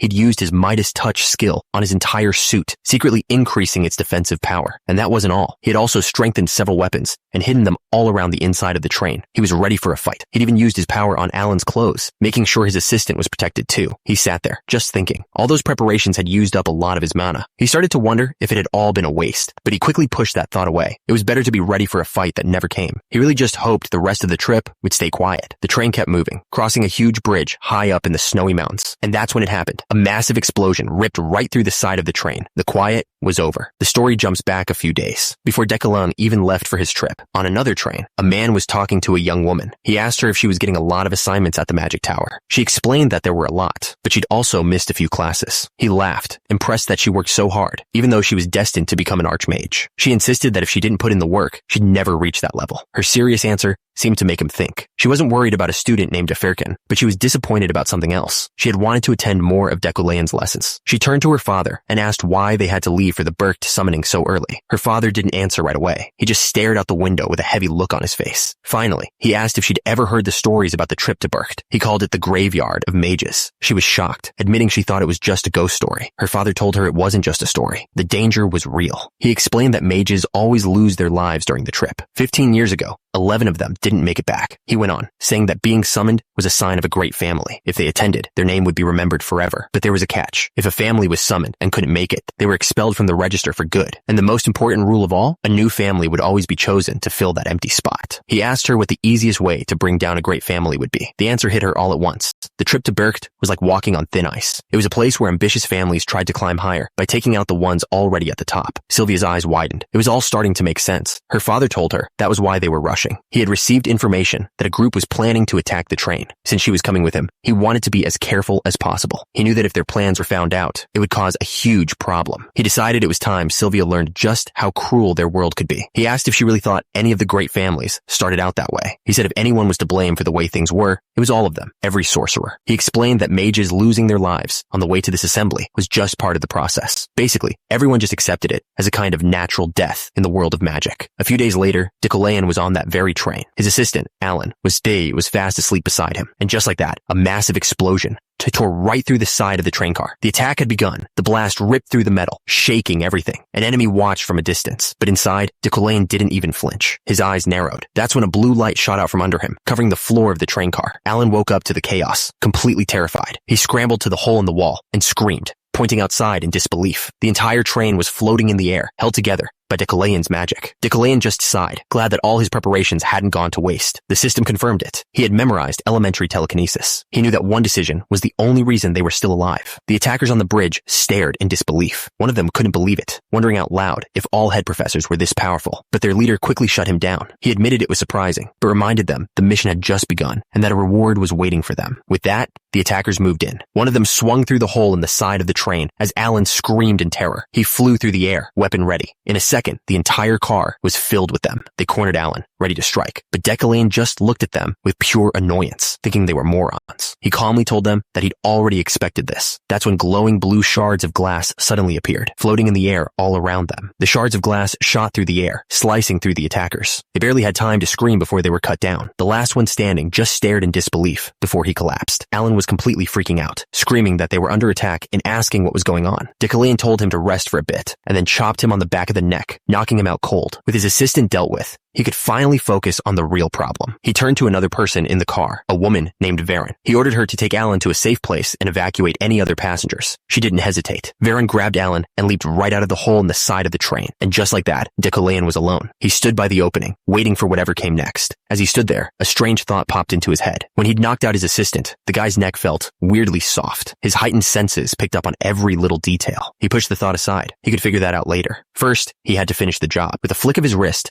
sharp pieces of the train's wall floated into the air. He told the attackers they had to know what was coming. They were the ones who started this. The attackers froze, their faces filled with terror. He calmly explained that since they chose to attack, their deaths were just a natural result of their choice. Meanwhile, far from the fight, Varen had found a safe place for Alan in the snowy mountains. She stood guard, making sure he was out of harm's way. But back on the train, the real enemy was just showing up. A shadowy creature started pulling itself out of the wreckage. The fight was finally over. Decolayan sat down, completely drained. It had taken a lot more out of him than he'd expected. Protecting the train from the explosion while fighting off the attackers had used up nearly all his energy. A quick check confirmed it. His mana was almost completely gone. Just then, Varen walked back into the ruined train car. She reported that she'd moved all the other passengers to a safe location. She told him he did a good job. Deculayan just watched her, saying nothing. As she looked at him, she noticed something was different. The way he was looking at her had changed. She tried to brush it off, figuring he was just as surprised by the attack as she was. But it wasn't just shock from the battle. Suddenly, a strange red energy flared up around him, and his eyes shot open. The red energy around him wasn't just a glow anymore. It exploded outwards, twisting and swirling, like something was trying to take control. Then a message appeared in his vision, a stark warning from the system. He was now facing the villain's fate. Varen watched, her mind racing. She realized she'd made a huge mistake letting her guard down, wondering if he'd been hiding his true power all along. Suddenly, a voice cut through the chaos, sarcastically saying it was a relief he'd survived. A blade flashed in the dark. The man in the suit stood before him, making it clear this wasn't just a random attack. He was here to deal with Deculayan himself, and confirmed she had moved all the other passengers to safety. The attacker turned his attention to Deculayan. With everyone else gone, he declared it was finally time for him to die. Deculayan didn't flinch. He just asked the man if he was acting on someone else's orders. When Deculayan started to guess a name, the attacker screamed at him to stop. He furiously told Deculayan not to even speak his master's name. He insisted she was an honorable knight who would never order an attack like this. This was personal. He was going to take Deculayan down himself, all for his master. Deculayan watched him, putting the pieces together. The man's reaction meant this had nothing to do with his fiancée, Julie. He remembered seeing this man before. He was a talented knight, trusted by everyone in his order. With only 10 mana left, Deculayan knew his chances of winning were slim. The attacker lunged forward, shouting that his duty was finally over. This was his final move. The blow landed hard, and Deculayan grunted from the impact. But Deculayan was still on his feet, his telekinetic shields holding firm. The attacker stood ready with his sword, waiting for an opening. Then, instead of fighting back, Deculayan did something completely unexpected. He canceled his telekinesis. Without his magic holding it together, the entire train car plummeted off the bridge and into the canyon below. Far away from the chaos, in a quiet room, a knight named Sirio offered his lady some ice cream. She told him she was tired of it and that he could have it instead. Just then, someone else walked in and asked if everyone had arrived. The lady looked up, confused, while Sirio just stood there, holding the ice cream. The newcomer explained that nearly everyone was present, except for the Euclean and Rewind families. He then asked the lady if she was waiting for someone else. Sylvia flatly refused. Sirio just stood there, looking down at the ice cream. Sirio told her he was leaving and to call if she needed anything. After he left, she sat down on her bed, alone with her thoughts, but her mind was somewhere else entirely. She was thinking about Deculayan. A memory came back to her. A day she saw something she wasn't supposed to. She had brought flowers to a grave. It was her mother's grave, Cielia von Elemen Illade. She sat there for a while, just talking to her mom. It was supposed to be a normal day, just like any other. She even complained about her schoolwork, telling her mom how terrible Professor Deculayan was for giving out so many assignments. Suddenly, she heard a sound from somewhere nearby. She quickly hid behind a tree, peeking out to see what it was. Her eyes went wide. She couldn't believe who she was seeing. It was Deculayan. He was standing in front of a grave, his back slumped over. Even from a distance, she recognized him instantly. There was no mistaking it. She was completely baffled. Why would he be in a place like this? She never thought of him as someone who mourned the dead. She just watched him from the trees, trying to make sense of it all. And that's when she saw it. A single tear was rolling down his face. She couldn't get it out of her head. He was actually crying. This was the man who was always so cold and looked down on everyone. And yet, she saw him shedding tears. It was a fascinating, unbelievable sight. She'd always seen him as just an annoying, high and mighty professor. But this proved that even he had memories of losing someone he cared about. The memory of those tears stayed with her, playing over and over in her mind. Elsewhere, an important-looking man was giving a report. He said he'd received information that a group was planning to attack the train. Hearing this, Ephraim felt a deep sense of unease. Something about it was really bothering her. Sylvia remembered one of Deculayan's lectures. It had given her an idea, something she just had to try. She wondered if she could use a mana stone as a medium for her spell. Based on what she'd learned, She was sure it was possible, so she began to cast her magic. Her magic, made of 3 primary colors, flowed into the stone. It was starting to take shape. Slowly, the energy formed into a small, perfect bird. She stared at it, her heart pounding. She'd actually done it. She held the little bird close and decided to call it sit swift. She looked at the glowing bird, her creation. She gave it a single command, to fly. She sent it off with a purpose, to be her eyes and show her everything it saw. At that same moment, miles away, a train car was being torn apart. Decollane grunted, trying to hold on as the world shook around him. The entire train was hanging off the edge of a cliff, but somehow it hadn't fallen yet. He figured he had a few broken bones, but he knew he'd recover quickly, all thanks to his Iron Man trait. But then, something else happened. A strange red energy flared up around him, and his eyes shot open. The shadowy creature lunged forward, its attack aimed right at Decollane, but he was ready, a blue light already glowing in his hand. The attacker was surprised. Even after everything, Decollane was still standing. Decollane didn't hesitate. He unleashed a blast of energy that shot across the train car, but the attack was blocked. A red energy shield flared up around the attacker, absorbing the entire blast. The attacker just looked at him, unimpressed. They commented on how persistent he was.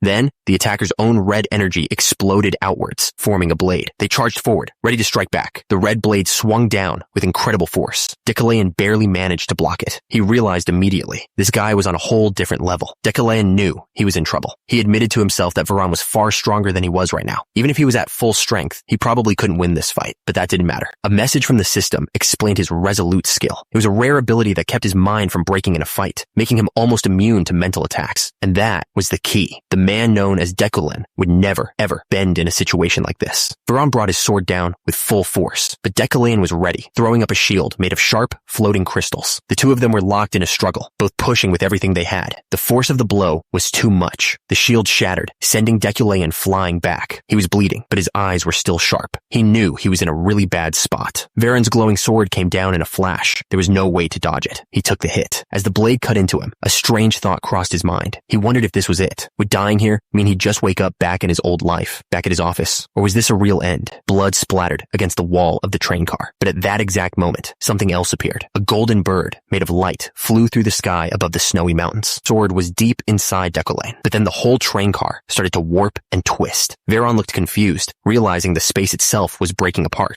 He didn't understand what was happening. His sword was suddenly being pushed out of Decollane's body. The blade slid free, but it wasn't Decollane's magic doing it. A strange, dark red energy was pouring out of the wound. The energy hit Veron, and he screamed in pain. Decollane didn't know what that power was, but he knew one thing. This was his chance. The system showed he had almost no mana left. It didn't matter. He formed a blade of pure energy and lunged forward. He landed a solid kick, sending Veron flying across the car. Veron slammed into the far wall of the train car. Decollane wasn't letting up, pushing forward through the wreckage. But Veron was already back on his feet, somehow standing on the outside of the train. He raised his sword, ready for another round. He gripped his blade, channeling all his power into it. The train car gave way beneath him. He had to stab his sword into the wreckage just to hang on. A dagger flew past Decouline's foot and shattered on the floor. Decoulane stood over him, completely calm. For the first time, Veron looked like he was the one in trouble. But Veron wasn't done. He lunged up from the ground, aiming his sword right at Decouline's throat. He froze mid-attack, his eyes wide with disbelief. He demanded to know what Decollane had just done. Decouline's voice was calm. He asked Veron why he was trying to take him out. He said he couldn't recall anything happening between them. But Veron shot back that he remembered every evil thing Decollane had done to his liege. Decollane pressed him, asking if he was really doing all of this for Julie's sake, even though she never asked him to. He wanted to know what Julie even was to Veron, for him to go this far. The question hit its mark. Veron just stared, his face filled with emotion. He finally answered, telling Decollane that he could never possibly understand. The scene changed completely. In front of a huge mansion, a family was thanking someone for saving them. It was Julie. Dressed in full armor, she told the woman she was just doing her duty as a knight. This must be the memory that drives Veron. The memory continued. A young man was being held by a guard, yelling that he hadn't done anything wrong, and that the other guy started it. A noblewoman stepped forward, her son hiding behind her with a smirk. She yelled at the young man, threatening him and asking if he wanted to die. The young man was on the ground, looking up at Julie. She asked him if he still hadn't learned his lesson. The noblewoman pointed a finger at him. She threatened to hand him over to the police, telling him he should be begging for forgiveness. She piled on the accusations, saying he'd be charged with assault for hitting her child, and also for trespassing. That's when Julie stepped in. She asked the woman to hold on, specifically questioning the charge of trespassing. The woman confirmed it with a sneer, looking toward the massive gates of the estate. Julie looked at the high walls, a flicker of doubt on her face. She wondered how someone so skinny could have possibly climbed them. As the guard dragged him away, the young man was still pleading for someone to let him go. Julie stepped forward and offered to take the boy to the police herself, telling the noblewoman she could rest. As she led him away, he kept shouting for her to let him go. He insisted he was only defending himself and hadn't done anything to deserve this. After a while, he finally fell silent. Julie told him that the Frisia family was known for being awful, so she believed he was at least partly telling the truth. He exploded, furious that she didn't believe him completely, but she cut him off with a single word. She told him that no matter what, he still shouldn't have hit someone. He looked down, her words hitting him hard. Then she made him an offer. If he followed her, she would teach him how to control himself. The choice was his. He just stared at her, completely stunned. That was the moment his life changed. Varen remembered their first meeting clearly. After everything, his first question to her was simply if she was going to feed him. After that day, he followed her and became a part of her night order. But because of his past and his personality, he never really fit in. He couldn't get along with anyone. The only person who ever looked out for him was Julie. She would always check on him, asking if he was having a hard time with anything. He always told himself everything was all right. As long as he could be by his captain's side, nothing else mattered. She was always at the very front, leading the charge and fighting for everyone. Varen remembered how Julie was always helping people, and she never, ever backed down when she saw something wrong.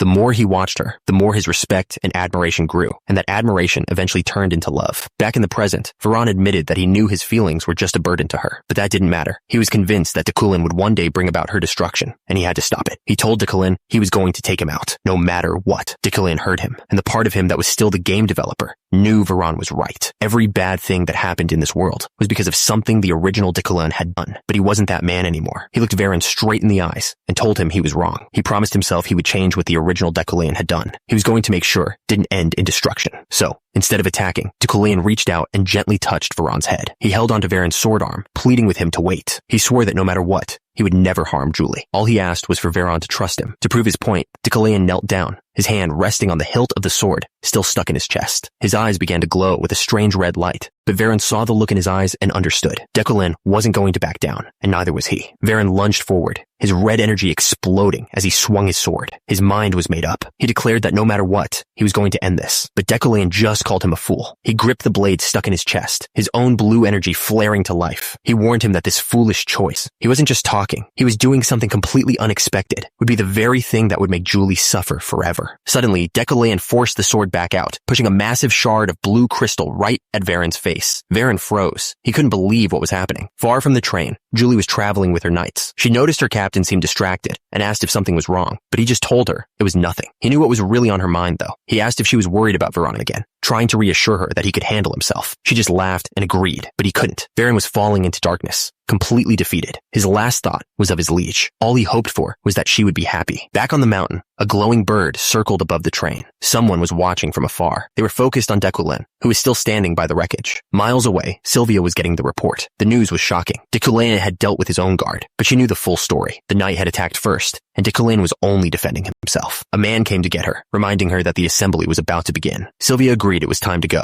but as she walked, her thoughts were still on Dekulin. She wondered if he would even make it there on time. At the site of the train crash, an investigator from the security bureau had arrived. Her name was Lilia Fremian, and she was in charge. One of the men reported to her, explaining that while there was an attack, it wasn't that unusual. Things like this tended to happen right before the Berkt summoning assembly. Lilia listened, then asked the important question: were there any casualties? The man told her that no one was injured, but then he added the detail that changed everything. 2 people were missing, a guard named Varen and Professor Dekulin. He told her she could get more information from one of the survivors. The man he pointed to was just a boy, still sitting on the ground in a daze. He was apparently still in shock from the whole thing, but the survivor started to speak. He claimed that after the train fell, the attackers tried to strike a second time. He said it was so unbelievable that he actually took a picture. He held it out, showing a photo of a huge, glowing structure that looked like a building. Lilia listened to the survivor's story. He claimed that Dekulin had somehow lifted the entire train with magic. She thought the idea was completely ridiculous, but then a voice echoed directly in her mind. It reported that the knight, Varan, was dead. He had tried to take out Dekulin, but failed. Lilia's eyes widened. She realized she was getting a telepathic message. She stood there for a moment, trying to make sense of everything. That's when one of the men pointed down the tracks. Someone was walking towards them. It was Professor Dekulin. He was bruised and his clothes were torn, but he was alive. Dekulin thought back to the fight. He knew he'd been lucky. If it wasn't for that strange power he used, a simple knight could have finished him right there. He remembered the end of the fight. Someone had helped him. Without them, he would have been the one at the bottom of the cliff. He clenched his fist, angry at how weak he still was, but he still had no idea who it was that saved him. A woman in a dark blue uniform walked up to him. She introduced herself as Lilia Fremian from the security bureau and said she needed to ask some questions about the incident. But Dekulin wasn't listening. He just asked what time it was. She looked surprised, but told him it was 3:30. He did the math in his head. He only had 6 hours left. Lilia tried to press on with her questions, asking if the train was the only way to their destination. But then she immediately corrected herself, remembering there was also a road and a sea route. She looked annoyed. Lilia tried to press on, asking about the knight who had been traveling with him. But when she turned around, he was gone. The tracks were completely empty. The other men on the tracks were completely baffled, wondering where the professor had gone. One of them guessed he must have used acceleration magic. Lilia just smiled. She couldn't believe his stamina. After stopping the train, fighting assassins, and dealing with Veron, he still had enough mana left for a high-level spell like that. She finally understood. So this was the Decolin she'd heard so much about. Meanwhile, at the Bercht Assembly, the most powerful mages in the kingdom were gathering. Everyone was in their seats, waiting for the meeting to begin.